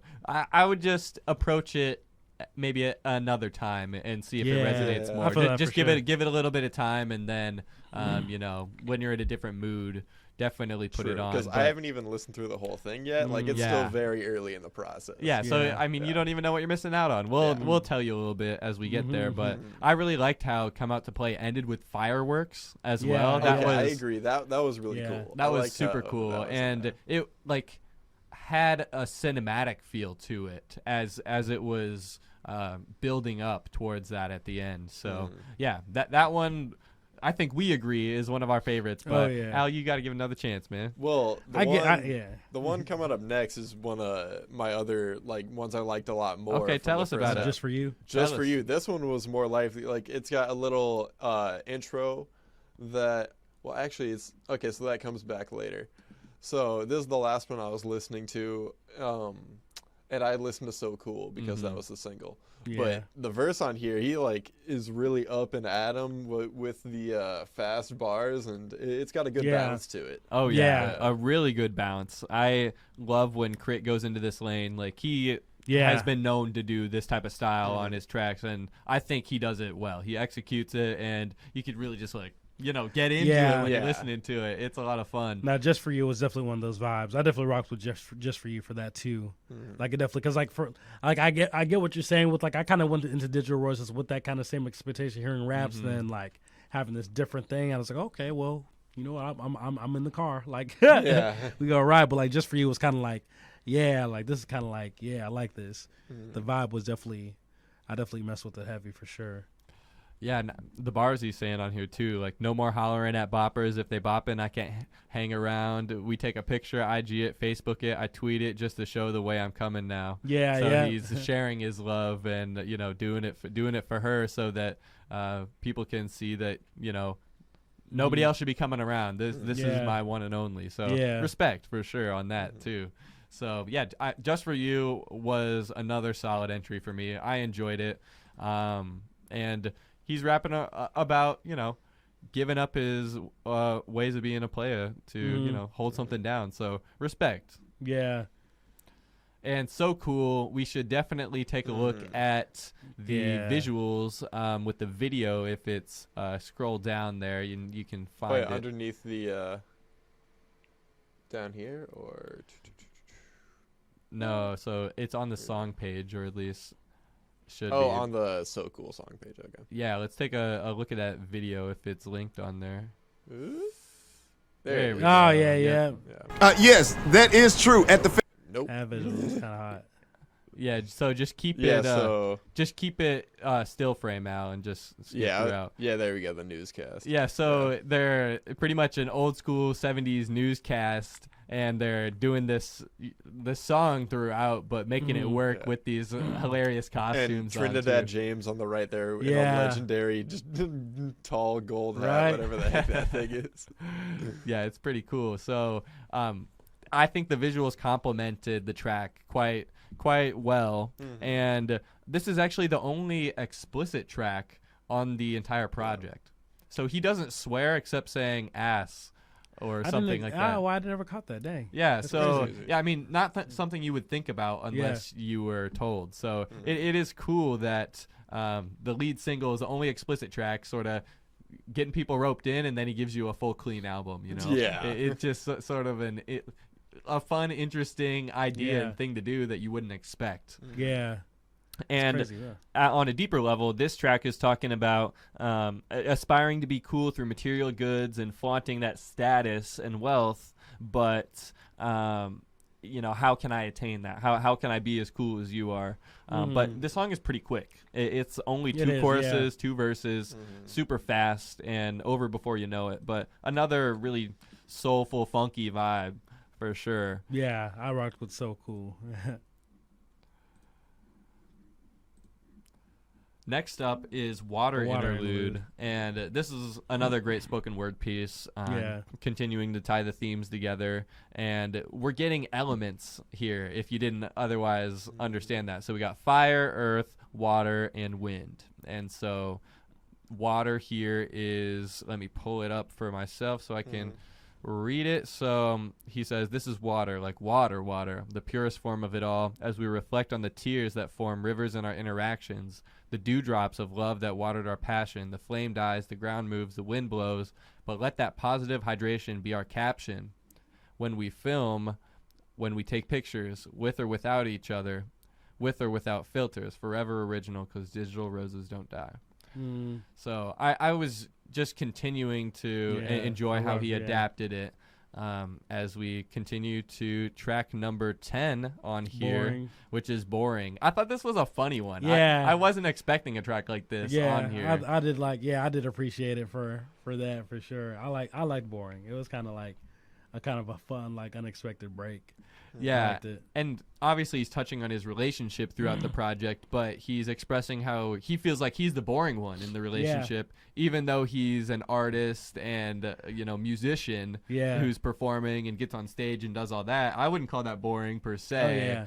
But I resonated with that deeply for sure. I was really? like, I get it. I like that. Yeah, I mean, he feels like his simple approach to life pays the rent, holds things down. That's what's important, and that's what should be valued in their cohabitation. So I think the message, as I've said before on this project, is really strong throughout. Yeah. And there's a lot that you can dig through on these tracks and take away some good lessons from. Oh, yeah, for sure. No, I dug Boring just for that reason, too. I felt like, again, like, it just had, like, the fact that, like, I understood and resonated with it so deeply, so quick. I'm like, man, like, that's kind of like what, that's the things, like, though it was musically different, those are the things I expect from K.R.I.T, like, where I'm like, okay, like, I definitely resonate with that, So I appreciate Boring for that, for sure. Yeah, the pre-chorus. You love the boring side of me, don't mind the snoring side of me, talk through the store side of me, skip through majority side of me. Yeah. So, yeah, I'm boring and you love it because the rent paid. Yeah, I mean, that's a really fun one. And if you're just jumping into one track, I would say listen to that one and see if K.R.I.T entices you to listen to the rest of the album. Oh, for sure. Next up is track 11, Would It Matter?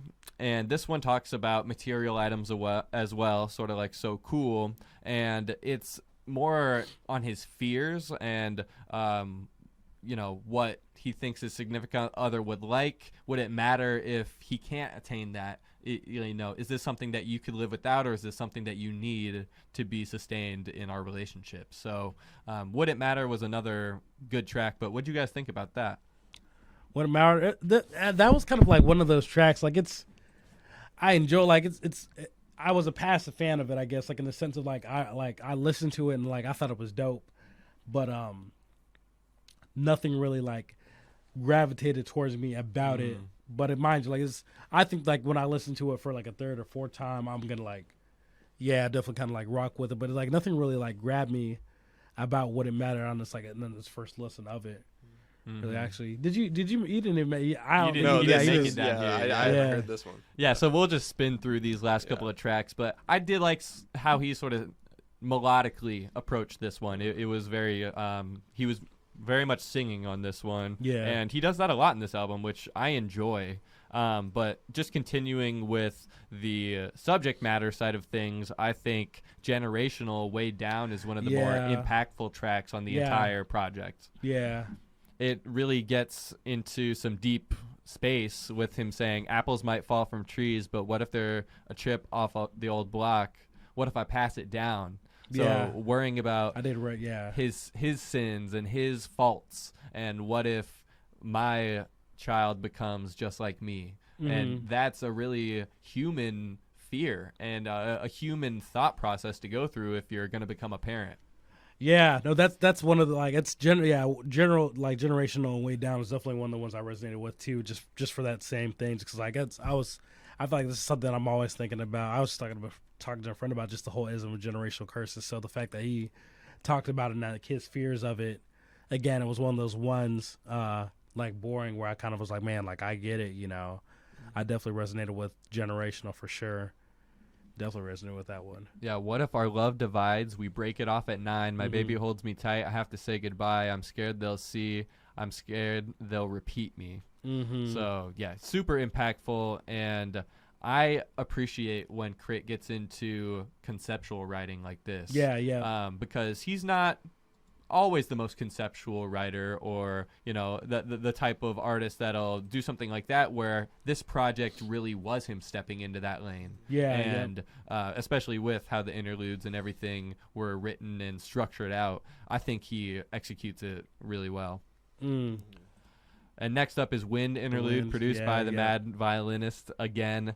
And he's talking about the turbulence of it all, howling through our settled home, cracking our communications, elevating our tone. No longer a gentle whisper, the ground moves, the flame dies. We still film, we take pictures, unoriginal as our smiles become filters, because digital roses don't die. Yeah. And the flute on there was nice too. The way he wrapped that like last one up was like, man, like it just made all those like pieces just come in like full circle. I really rock with that. Yeah, and I would have thought maybe since he was structuring those interludes throughout that he might have ended on one of them, but no, we get a couple more tracks with, 4 more actually. It's Over Now, Wet Lashes and Show Glasses, All the Time, and More Than Roses. And just to sort of catch us up and close out the album, we can run through these pretty quick. It looks like it's structured in 4s, and then it's More Than Roses is the one that's like outside of that. Yeah. Right, and that closes it out well, I definitely think. But it's Over Now. This song is about love lost, continuing that story that we've got throughout. And this beat shows us that K.R.I.T is an amazing producer and artist, because I really enjoyed it. And even though it has sort of a somber tone, it was another one that was a really solid entry in this track listing. Next is Wet Lashes and Show Glasses. This one keeps with that funk and that soul a little bit. It's pretty smooth, and it tells you to wipe your teardrops off while we drink and smoke. So cope with that heartbreak from the last track, It's Over Now. And get over it however you can. But then we go into All the Time, and it was pretty interesting how he sort of blends funk and hip hop throughout the project, but I think All the Time is when it's done the best. And I found this one pretty enjoyable. But what do you think about this one, Aubs? All the Time, like it's, I thought I liked it just because like again like the space that like I think the headspace he was kind of speaking to me in with like talking about this track. I was like, man, like it's K.R.I.T just one of those dudes that like I feel like whenever he drops a project, like he kind of speaks to things I'm kind of like processing or going through. Like I had the same thing with like Forever's a Mighty Long Time with that, but All the Time, sonically, like I gotta go. Like I feel like with any songs in this project, like it was just more so the lyrics that I was kind of paying attention to more so than like the production, the first part, and just what he was talking about. And I think that was like what I resonated with the most in All the Time, just kind of like the message of it all, and like how it kind of like really coincided with kind of like this like what we're talking about, this like love story almost, kind of like breaking up all the trials and tribulations point, and, the human experience of what we go through. He was able to accurately transcribe in here, and in a pretty good way. And All the Time was definitely like a great way to kind of like close out like the segment of that the windism of what the poem was kind of like talking about. I really enjoyed it for sure. Yeah, and then the last track 17. So this is a pretty long project, even though it feels pretty quick with those interludes. Track 17 is More Than Roses, and I thought that without a chorus, this one just has 3 verses on it, was a great way to end the project and just close it out with some really good rhymes and, you know, a good message. He's saying, no matter the rain that falls, the love we have is true. Despite the darkest of days, a bouquet of flowers for you. May we cherish the time we spend. This love we have is true. Just in case I don't see you again, let these digital flowers bloom. I got to listen to that last track again. Like, I feel like that was one of those. I feel like all the time kind of like occupied my ears so much that I didn't even like pay attention to the Boiler Roses, but just hearing that, dang. Yeah, man. His poetry is layered on this project. There's a lot you can talk about and dissect it from it and, you know, understand where he's coming from. And overall, I really enjoyed this project. Big K.R.I.T, like I said, is one of my favorite artists. So I've been able to enjoy his music over the years, make memories to it while it's been in rotation. And I'm looking forward to, throughout this year, revisiting this one when I feel the vibe's appropriate and, you know, figuring out which tracks I like the most and want to throw on my playlist and call my favorites. So yeah, no, it's definitely one of those ones. I'm definitely going to be revisiting a bunch this year for sure. Like, K.R.I.T is one of those dudes. Like, he's a guy that you just want to revisit just because like the content, you know, that he puts out there. Like, you know, it's going to like speak to you in a certain way. And just the way he went about this artistically it's really interesting too. Mm-hmm. I think I like that part the most.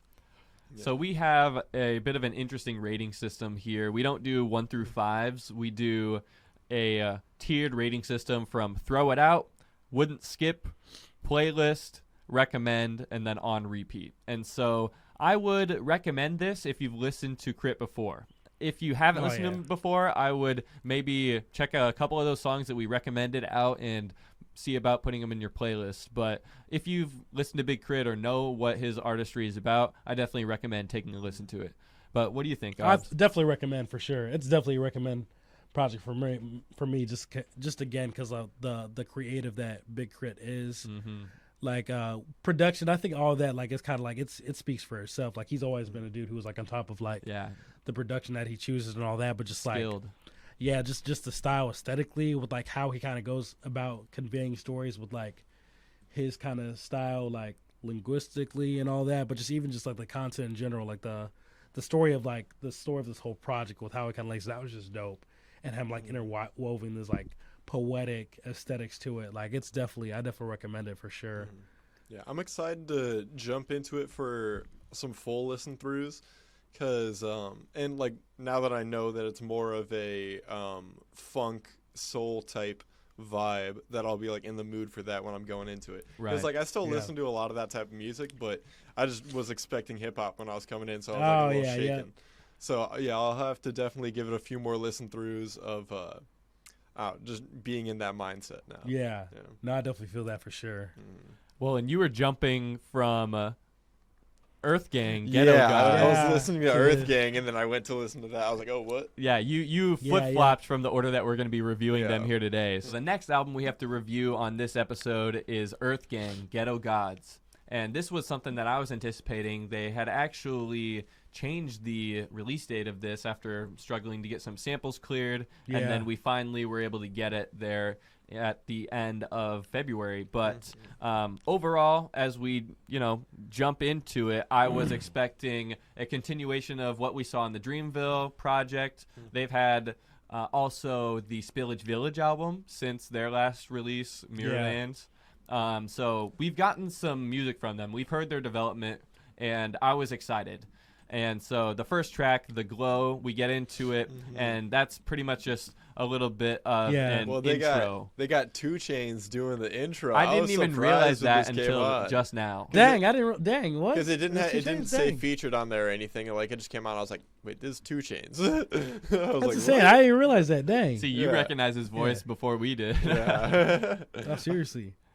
Dang, I didn't recognize so 2 Chainz does the intro there and pretty much gets us ready for the title track, which is track number 2, Ghetto Gods. And so this is a good one to intro it. Yeah, you thought that was a good one just to jump right into? Yeah, I thought it laid the scene nice, and it wasn't like one of the ones that was the most memorable for me out of the project, but I thought it got into the mood and really set things up pretty well. Yeah. I thought it was interesting for sure. I thought like like as I was kind of listening to it and kind of just listening to kind of the content of kind of like Ghetto Gods with kind of like Venus really kind of just talking to shit, just being like, yo, like, yeah, really. dudes is out of their mind thinking that they fucking with me. And I'm like, for me, I'm like, it opened the track in the way the Earthgang and their kind of like aesthetic and like what they're trying to like, who they're trying to cater to. Like they opened in the way that they should. I was like, man, like if you're talking your shit like that, I'm expecting you to say some like, some crazy shit. Like I love Earthgang, how they can, between the two of them, how each of them has the aspects where they balance like the banger, just like they have like so much energy that they bring out in their raps, and but they have so much social conscious that's like in the lyrics. Like they can have in you like bopping like crazy, and he's like spitting some real shit. Yeah, oh yeah, no, for sure. And I think as hip hop heads, that's what we want. Yeah, we want lyrics that are conscious enough to where we can appreciate it, but then sometimes you just want to turn up or chill or whatever. There's a lot of different vibes, but artists that can give you that real lyricism and truth in their lyrics, but also have fun with it are not few and far between, but the ones that we're looking for on this podcast especially. Yeah, they definitely interwove it. Like they definitely interwove with their style now, which is like really unique. I know, like I think like before, like when I first heard the album, like I was like when I first heard this track, I was like, man, like again, I was telling you about it. I was like, man, like it just makes me like it's nothing like Wolves or Rabies. Like that was like one of my favorite albums by them. But like just like knowing like their growth and all that, like I really did appreciate this track for sure. Though it wasn't the same as like the albums that I gravitated towards from that. I was like, man, like Ghetto Gods was a dope little track to open up in the way that it did for sure. Yeah, so let's just disclose this as I didn't say it earlier, but Earthgang is a duo of Johnny Venus and Dr. Dot, and so they share the MC space with all the features and things that they have on this album, which we actually get a pretty big feature in the next track, Billy, featuring Future. So Future comes on towards the end. Does he close out the? Yeah, he closes out the song. He's the last one. And so it's a two-parter as well. We get a beat switch when Future comes in, but before the beat switch, I was having fun with it, and then Future comes in and makes the track amazing. I think. Yeah, it takes it to a whole nother level. This is like signature Future here. He's like definitely in his element. This is exactly what I'm wanting. Like.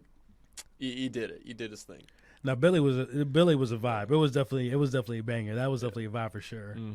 Like I appreciated it all the more on the second listen for sure. Like it was definitely one of those ones that was a head bopper for sure. That one and Waterboys, these two back to back, I think might be my favorite ones on the whole album. Like I love these two songs. It's interesting because like Waterboys was just like it was dope. But I feel like it was dope. Like it was dope in a way that I didn't really expect. I guess like well, having the beat's unconventional. That's okay. That's probably that is true. Like I feel like it's not the type of beat you'd expect on. Was this the lead single or I don't think this was American released beforehand. No, this wasn't even released beforehand. Right? No. Dang. No, I think one of the other tracks. It was American Horror Story, but dang, I'm surprised this one didn't get a single at all. My theory is they pushed the release date back for these features among others, probably. Yeah, that makes sense. Yeah. That's I think a pretty solid theory of waiting for those to come through and be cleared. Also, there's like a couple of processes there when you're dealing with record industry people and stuff like that. So that was probably why we got it a few weeks later than anticipated, but I liked Waterboys. I think we get really cool like pretty much unexpected verses from Jid and J. Cole both. I mean, J. Cole's talking his shit. I think you can a little bit understand where Cole's coming from. He slides on when he's doing his features. Like we've heard him on a lot of different people's tracks. So he approaches that in a similar way. But I think Jid's verse on here was amazing. And every time Earthgang and Jid are together, they have as a trio, they're really fun. Yeah, no, they always have like a crazy kind of like energy together for sure.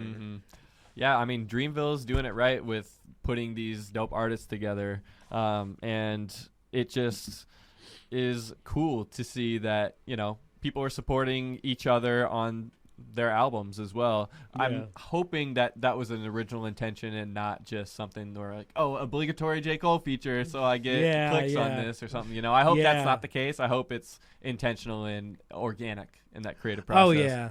I mean, them being on the same label for sure. Like I'm sure it was like one of those definitely like organic ones for sure. Yeah, they're just in the could definitely studio see that. hanging out. I could definitely see that for sure.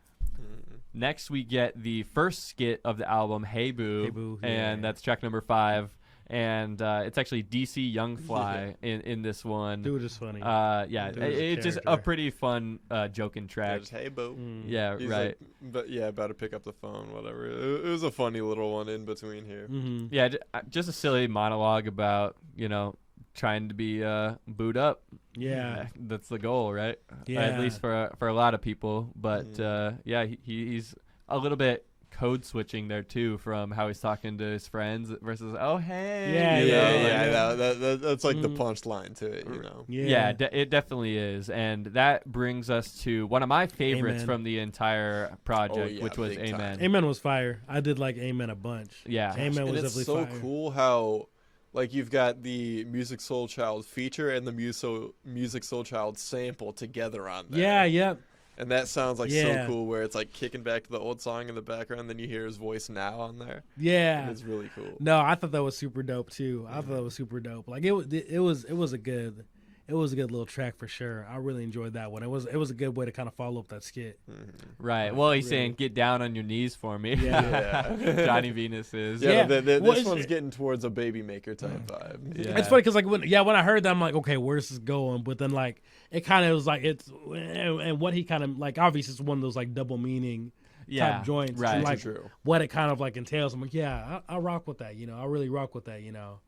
I really Because if do it's just vulgar, you might be like a little off put or like a little questionable. But then that double meaning, I feel like for me at least, Ah. drives Well, it home and he's makes even me saying appreciate right here, it. baby, say a prayer. Get on your knees, say a prayer for me. Right, yeah. right. Either way, I was gonna rock with it. Oh, Yeah, if yeah. we're on some freaky shit, cool. But it's just like all the more when it was like when I realized what he was talking about in the context of like this song, I'm like, man, like I really rock with that for sure.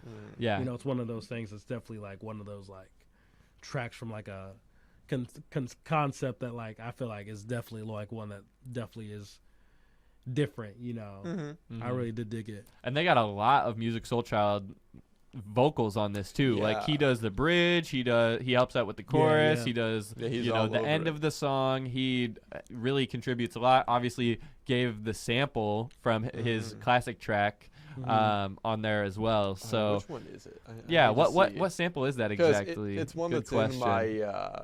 It's one that's in my Fall Out Honey playlist, but I was forgetting when I was listening to it. Just Friends, yeah. Just Friends, yeah. Yeah. That's one of Music Soul Child's classic songs, you know. He's so probably loving the track right when he heard that sample. He's oh probably yeah, I'll he's be like, all okay, over this. I'm on this. Yeah, Yeah, all that's what over he's it. saying.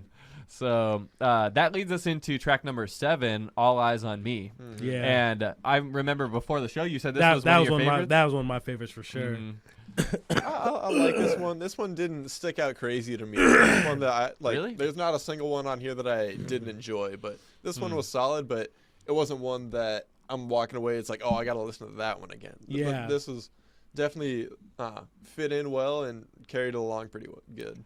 See, I think this is one of my favorites as well. Yeah. This was pretty smooth and resonated with me on a lyric side of things as well. We get 2 verses from Johnny Venus, and then Dr. Duck has a pretty long verse at the end. And Alec, you're going to love this, even shouts out speaker knockers. Oh wait, where was that? I didn't catch that. Where was that at? Yeah, so scroll down to that last verse, and you'll see it there. He says, you trying to stay cool with your BM, put your hands up. Speaker yeah. knockers, I'm too faded, can't even dap you up. Yeah, Damn, that's crazy. So speaker knockers, I'm not sure if you're familiar, but R.I.P. Legendary MC, gone before his time, before he even blew up. Man, poor Rico. Yeah, poor Rico. Like a really great storyteller, and I wish we got more music from him. But rest in peace, Yeah, speaker well, and knockers. he had a couple like internet like pop off like hype tracks. So it was like Right. we made a couple bands by my lonely. Like it was fun. little Yeah, yeah. Time, but oh, I gone did. too Okay, soon. I've heard that before. Actually. Yeah, it's been a minute since his music was really in circulation, but I think it's cool that he, is getting a Yeah. shout out here from Shout out, Dr. yeah. Dot. So, yeah, I think All Eyes on Me is filled with bars too. So Yeah, it was- definitely check yeah. that one out. it's just one of those tracks that kind of like shows they're still listening to the stuff going on with people's. You know, they're not too detached, and I enjoy that. You know, always when artists can do like tracks like that, you know, especially after they get commercial appeal and some success, as Dreamville and the Revenge of the Dreamers 3 has really done for a lot of the contributors on that album. They're still able to stay organic and true to themselves and grounded with what they're talking about on this album. And so Lie to Me is the next track number 8, and he's saying Birkin bags are a hot commodity at the beginning, but she got a Birkin floss and money well spent. Had me singing that as soon as I heard that. I was like, okay, what are we doing here? Just because that pocket is so nice. Yeah, I love the way he wrote flow. that. Yeah, the way he wrote that joint was this. crazy. Yeah. He wrote that joint nice. He wrote that joint nice. Like in the chorus and the verses together, like weaves really well together. Yeah. So I'm going to share a hot take. I don't know if you guys will resonate with this or not, but I felt the comparison to Ray Shremmerd on this track. I don't know. I didn't think that necessarily when I was listening to it. So hear me out. So Ray Shremmerd has Sway Lee, who is like the lead. Well, Sway Lee is kind of like the Johnny Venus. That's my comparison. That's what I'm saying. So I heard that in this track, and then I couldn't get that thought out of my head after that. But I don't think the comparison is very strong. Well, yeah, because they're different artists, but like if you're comparing the two combos, like I think you can pretty easily say who's who. You know? Right, and it's just sort of the lane that they fit in with the structure of the song. They each kind of have like a setup of a bit of a straight man, and then like the more flamboyant, experimental. I want to say, and like melodic artist. Yeah. So that's just something that I wanted to share because it was a comparison I originally thought about on this track after listening through the first 7 tracks and getting to track 8 here, and just something interesting that I wanted to talk to you guys about. But I really enjoyed or still enjoy Ray Shremmerd. I haven't listened to their music since probably 2018 though, since Shrem Life 3 came out. So just an interesting comparison to debate about too. But I think Dr. Dot is better than Slim Jimmy. Oh yeah. Just straight up. I like Jimmy too. I like Jimmy. I think Jimmy's pretty. I don't good. know. I was a passive fan of them for sure, of Jimmy and of just like of them in general, you know. So I think my bias, I'm always like, Dr. Dot. But I think I would take I like their stuff, but I would take Earthgang over them. You would take Earthgang over Ray Shremmerd? I think so after this project too. But just an interesting comparison. I wanted to pick your guys' brain out on a little bit. So I mean, we already said it. This chorus is super infectious, so definitely listen to Lie to Me. That's a vibe. Before we get into track number 9, Jeans Interlude, which is a skit. It says JT is on it, but I'm not going to repeat what they're saying, but you can read it for yourself or listen to the track, right? Yeah. But obviously talking that shit and saying like all my bitches pretty hell. Yeah. So I feel like little interludes really kind of show like how much Outkast like is like their influential, because Outkast always do that joints on their like albums, you know.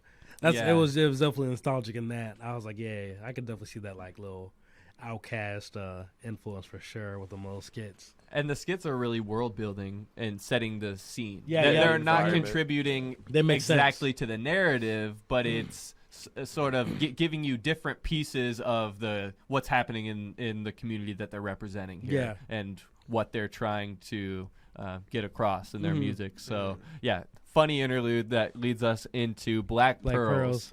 I rock with Black Pearls. See, I think you Black guys. I think you guys like this track more than me. The intro. This one I'd put in the top 3 with the other 2 that I liked at 3 and 4. This is. Because this is the one that was best riding in the car to this. I had the windows down because it's finally warm out today. So I was driving down. I was like, Sade got a brand new body. I was like, the bass on it. This is a really good one. I have to say the same. Like that, I rock with Black Pearls heavy. Like just the energy behind it, and just like, it's just one of those ones that that like.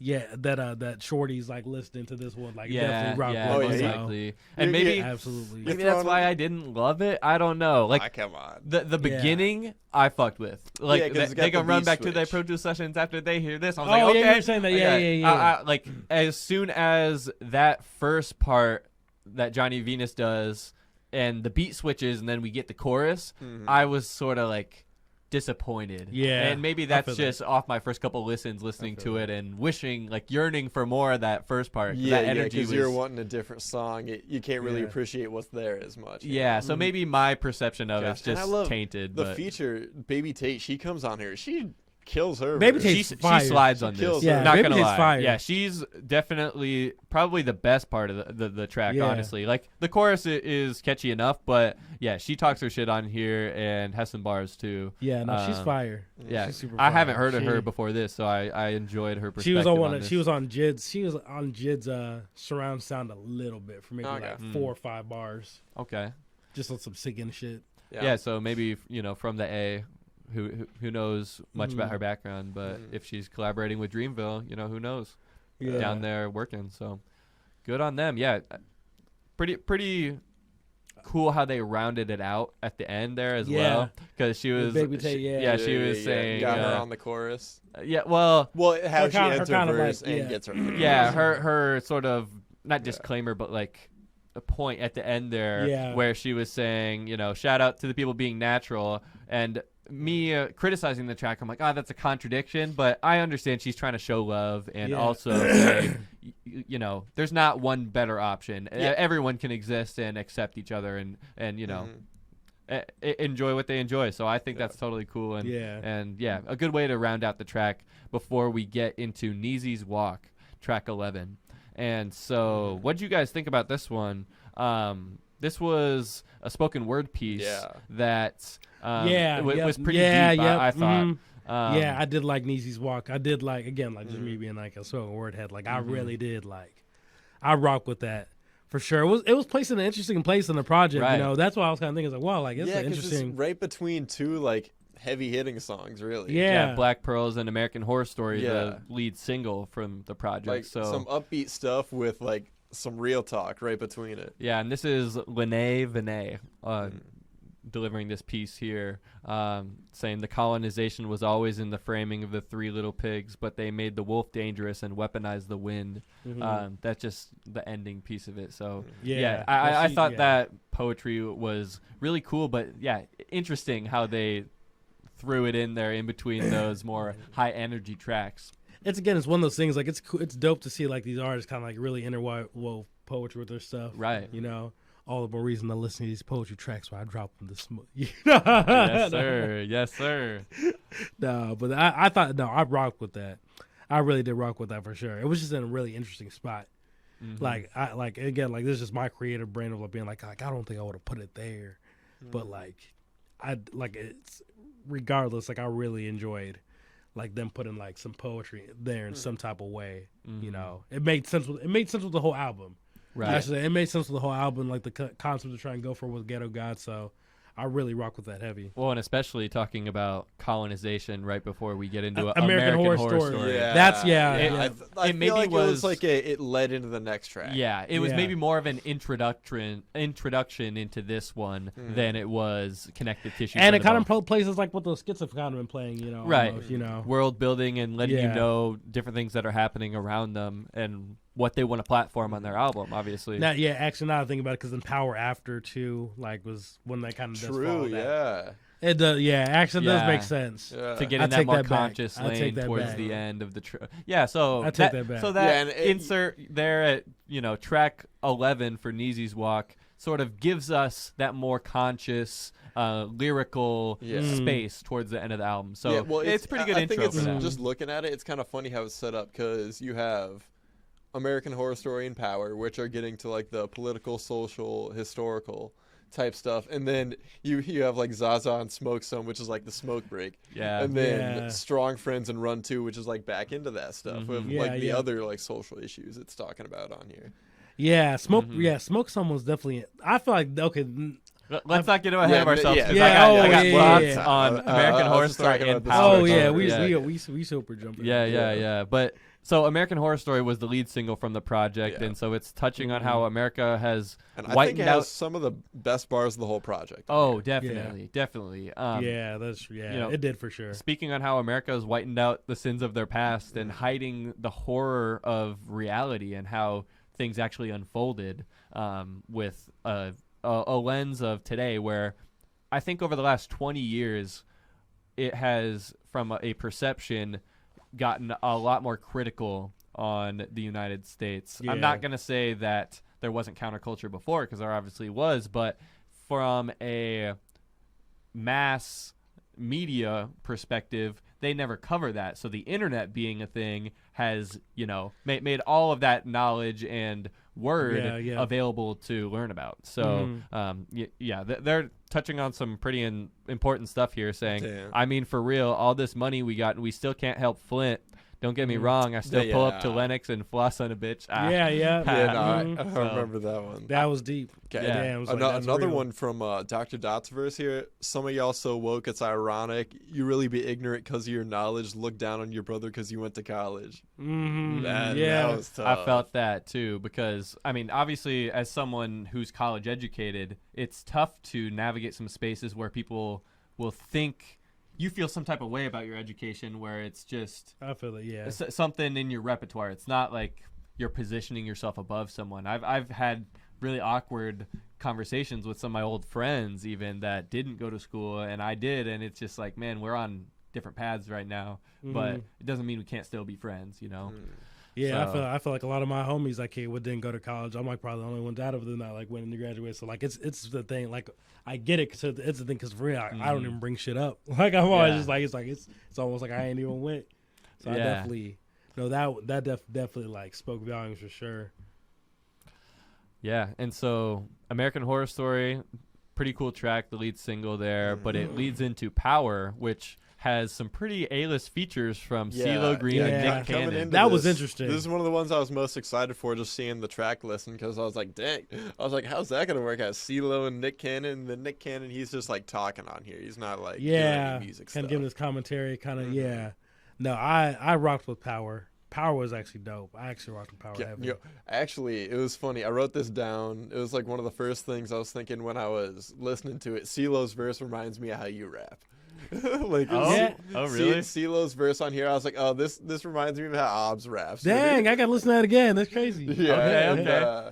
I thought the Cannon line of the one verse before Nick Cannon showed up, it was weird before he showed up. I was like, what? But then he showed up. I was like, oh, so, okay. How CeeLo totally, the way he kind of fluctuates his voice, it was like, oh yeah, this reminds me of how Aubs just kind of does his poetry sometimes. Dang, I'm gonna have to listen to that again. Dang, that's funny. Yeah, I thought CeeLo was a really interesting feature. I mean, and obviously Nick Cannon giving these a little bit of interludes throughout are interesting. Like you were saying, Al, there's that line, so he says, they'll try to undercut your ass, buy out your cast, say you crazy as hell, Chappelle status, CEOs taking your shows and firing you at night like Nick.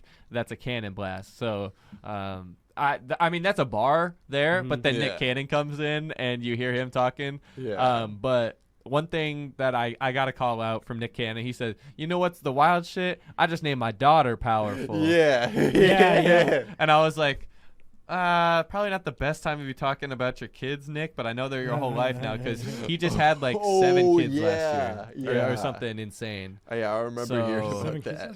With it was over 4 or 5. Yeah, I don't know the exact number, but with a lot of different baby mamas, he said he was purposefully growing his family is what he said. Okay, that makes sense with kind of the whole religious ideology kind of Yeah, and I think he might be masquerading it a little bit behind that, but I don't know. I mean, Nick Cannon's a controversial figure, but he's also a prominent entertainment figure with Wildin' Out being so successful and popular as it is. They do make some points though, even in the song again with what CeeLo was talking about, even me going into Nick Cannon's thing of just the whole kind of they were making some really good points that would just bring up the Dave Chappelleism and really connecting it to Cannon's thing. It's that's a thing to really kind of talk about, I'm glad CeeLo said some stuff like that for sure. Yeah, CeeLo said, I've done been in a compromising position. I've been in their pockets to get on the playlist. I done been in the system, but I hit different. This industry shit different. It's a major motion picture budget. It's lit different. And so That is crazy. He's Damn. given you a unique perspective. Like I really haven't heard from CeeLo in a while. I feel like he's not been on a blacklist, but not been the one people to go to for features like this and things like that. Well, he was on a cancel culture thing too. Oh yeah. I think a couple years ago. Oh, He was pretty much. So I think blocked that's out. why. So that's why I'm like, now that I'm listening to it, saying this, I'm like, damn, like that's why his verse hits all the more harder. Like, 'cause that he hits. was a product of like what Chappelle and Nick were. It's just like, damn. Yeah, he says You got power. That's what folks try to do to you. You know. Yeah, that mob mentality once something goes out. Right. They'll write your whole contribution out. But he says, I never lost my religion, so I'm lucky. When a lot of these other artists right here thinking to themselves, damn, why nobody want to fuck me? No, the line right before that's funny. I deserve to have this, and I mean mug the men in the suits and ties looking at me like I'm a bad bitch. I didn't expect going into the song hearing CeeLo say I'm a bad bitch. Yeah, right, for sure. Yeah. But I thought that line, though, damn, why nobody want to fuck me, was a very powerful insight on how the music industry works. Like, you're getting fucked by these record industries. Like, like your creativity and your art is being commodity. Like, it is becoming a commodity. Yeah. And so, yeah, there's a lot of layers to this track, and especially with, you know, CeeLo's past and things that have happened with him and Nick Cannon both this past year. It makes it an interesting listen there at track 13. Yeah. Next, we have 14, Zaza. And this is the last skit on the album. And this is DC Young Fly coming back again, talking about, you know, stuff that he's seeing out on the streets. Like, oh, the crackhead's out here. I need a weed break real quick. And then he's lighting up and chilling out before he goes into a Jamaican impression. And my thought on here was, if Drake can do the Jamaican accent, then it's up for grabs. It doesn't matter. Anybody can do it. It doesn't matter where you're from. You He can says, do the Jamaican every time accent. I smoke, boy, it takes me to the islands. Take me to the islands. Yeah, he totally puts it on. I could sound like Chet Hanks if I would do it, but I'm not gonna. No.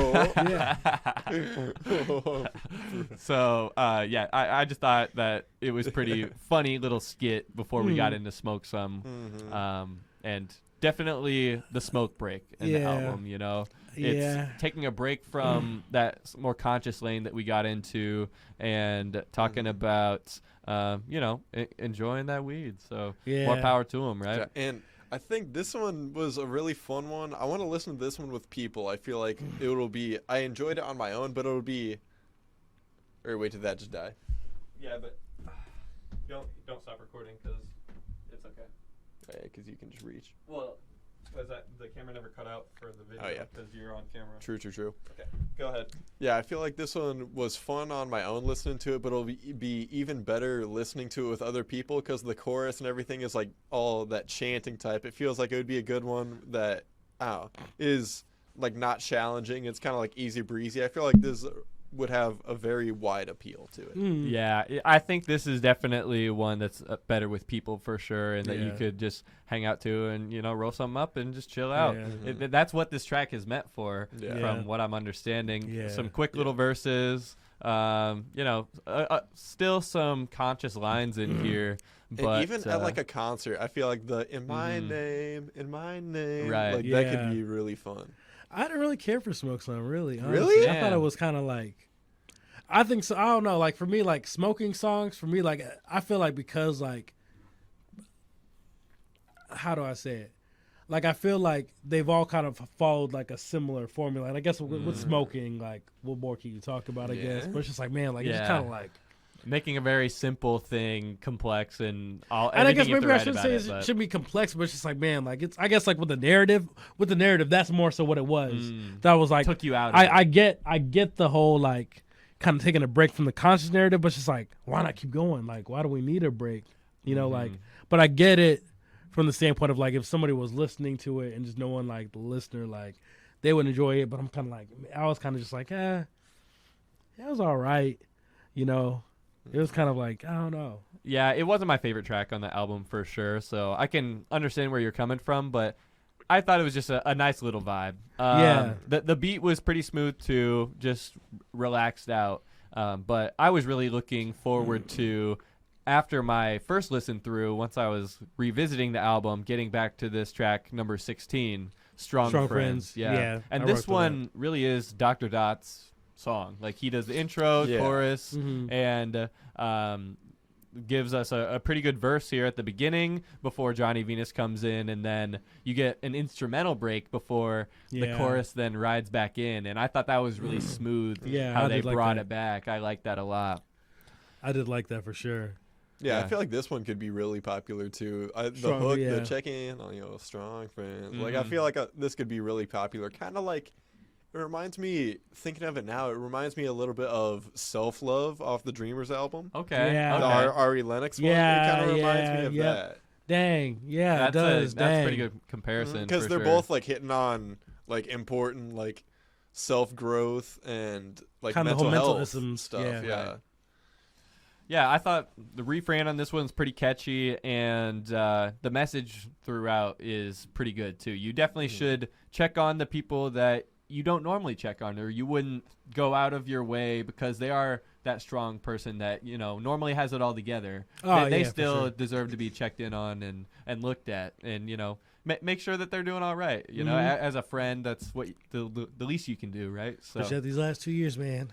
They've done something to us. If you're somebody who's come out unscathed from these last two years, then you're not human. I mean, everybody's was gone living through in a bunker. Everybody's gone through tough life events over the course of the pandemic and throughout and afterwards now. Hopefully, fingers crossed. So, I mean, he even says it in here, trying to stay mentally healthy. My people be needing a way of expressing without feeling judgment or getting arrested. Don't talk to each other. Just keep it all bottled up. Life can get shaky. You blow any second. Yeah, that's true stuff. See a therapist. Talk to one of your friends. Just don't keep it inside. That's how it hurts you. You got to release that and express yourself. That's real though. I like Strong Friends. I rock the Strong Friends heavy. And that leads us to the very last track on here, track 17, Run 2. And this is actually featuring Ari Lennox. Yeah. And, I loved her feature on here. Yeah. Obviously. Her voice on this, like, this might be the best I've heard her voice. Yeah. Oh, wow. She sounds like it is a beautiful sound. That what a life, what a life, what a life. This is like. Yeah, I agree. She sounds amazing. I agree. Here. And she really snapped out for sure. I agree with that for sure. She snapped out. Well, she's like even background vocals through the whole track, like giving us some ambiance, not just the chorus there. She's just really marrying the whole track. Right, and really elevating the vibe. Like, and I love that they let her close the album out because she was like, she deserved a spot to shine on here. She did great, and it just sounds like impeccable.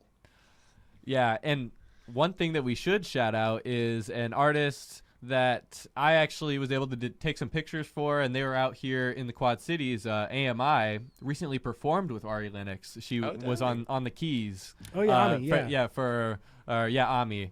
And so, shout out to Ami because that was really cool to see somebody that I was able to meet and hear their music and take some pictures of them when they're out here in Rock Island, and then she's on TV with Ari Lennox and being recognized by another dope artist has got to feel good too. So shout out Ami, that's really cool. Ami's dope. And Ari Lennox was able to elevate the vibe on this last track here and close out the album Ghetto Gods pretty well. I thought Johnny Venus had a pretty long verse here at the end to vent a little bit, like tired of hot ass summers with crooked cops on patrol. Shawty trying to do her best. Said she slide down this pole, but she see my mind on I'm all alone. So who can I open up to? Probably this bottle, the sack of weed. It talks to me. We eye to eye. We knee to knee. Praying for some shit. Ain't sure if it exists.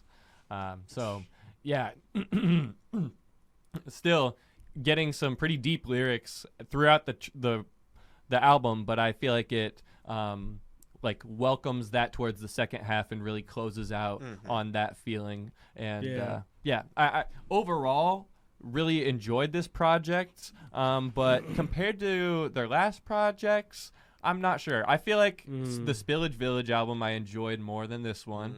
And Revenge of the Dreamers 3 is obviously a really good one, but Mirrorland is pretty close in contention, I feel like, to this one. Maybe, a quality increase on this one, just overall on the tracks. I don't know. They've still made great music in the past. Yeah, for sure. So I would definitely playlist this one. I would grab some songs out of this one and run out my playlist, but I might not be too prone to revisit it and spin it back very soon after I grab those tracks out. Honestly, I'm a lot more enthusiastic about it than you are. I'm kind of surprised. I've only had one listen through of it so far, but like I could definitely see myself having this on repeat over the next like few days to like couple weeks. Like I feel like there's not a single song on here that I don't at least like. I think every single song on here ended up on my playlist other than like the interludes. Yeah. But yeah, I don't think there's any song on here that I would put lower than like a 6, 7 out of 10. They're all like at passing grade, and some of them are like 10 out of 10, just bangers. So I feel like this was actually satisfied me more than Mirrorland, I'm thinking. Okay. Yeah. And I was a huge fan of that one. I liked that one a little more than the Spillage Village project. Yeah. Because it like the Spillage Village one was kind of short and contained. Yeah. You had a lot more on Mirrorland. Right. But I feel like they might have even like passed up where they were at before, because I feel like how I was kind of talking about it earlier, their mix of social commentary and just bangers, energy, like really moving a crowd, moving an audience, the way they balance those two things kind of let them take turns and let them both shine at the same time sometimes. I feel like they're really perfecting that craft. Yeah, they're growing and perfecting their formulas true. and their song making for super sure. true. I would definitely give them that on this project for sure.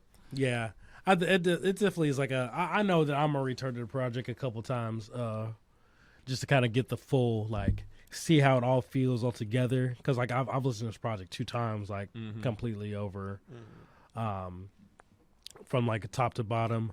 But it's definitely one of those ones that I'm gonna like personally listen to over again, just because I see how everything kind of feels together. Because like as we were kind of talking about and listening to the tracks, like I think from Neezy's Walk to the end of the album is like really where it gets to like really what Ghetto Gods is about. You know, that's what I feel like. Yeah, because like after I hear that, I was like, man, this is what kind of like the concept of the project kind of really makes sense out of like from Neezy's Walk to there. Like I'm like, man, like it really does make sense. You know. Not saying like the tracks before didn't like conceptually make sense. But that's to like it, where like, the heart of it is. Yeah, you know, and I'm like, man, like I want to listen to all that together. Like that was kind of like fire, you know. But it's definitely I definitely recommend it for sure. It's definitely a recommend album for sure. Definitely. Yeah, they said that Ghetto Gods is about finding the God in you. It doesn't matter if you from the ghetto or not. We all have the light in us. Elevate and let it shine. Yeah. So. I think that theme reigns true through the album, and for sure. I haven't even checked out the videos for this, so I'm excited now that I've listened to it a couple times to check those visuals out too and see how it all helps each other out. So yeah, definitely check out this album, and shout out Earthgang for giving us some really dope vibes to enjoy this year, and also shout out Big K.R.I.T for Digital Roses Don't Die. I mean, I enjoyed both of these albums and had a really great time talking to you guys about it. So we're already at the end of the episode. So thanks everybody for listening and making it through so far to the Boom Bap Bros episode number 16. This has been a pretty fun one, and big shout out and thank you to Aubs for being here and joining us on this album review and letting us learn more about you and learn about your art. And it's been a fun episode. But anything else to add, guys? No, the website again, poeticaubs.com. You can find everything that he's up to on poeticaubs.com. You got to add that event calendar, man, so that people can catch you out. It's gonna be up in the next like 2-3 weeks now. Bet. Yeah, looking forward to the next Roaring Rhetoric show, and check out on my upcoming album, Aubs got a feature on there, so announcement coming here pretty soon. But I'm excited for that single coming. So we got another. I'm not trying to expose myself at the end of the episode. You should have asked me at the top when we had all the listeners, man. But be looking forward to that, and we'll catch you next time on the Boom Bap Bros podcast. Most definitely.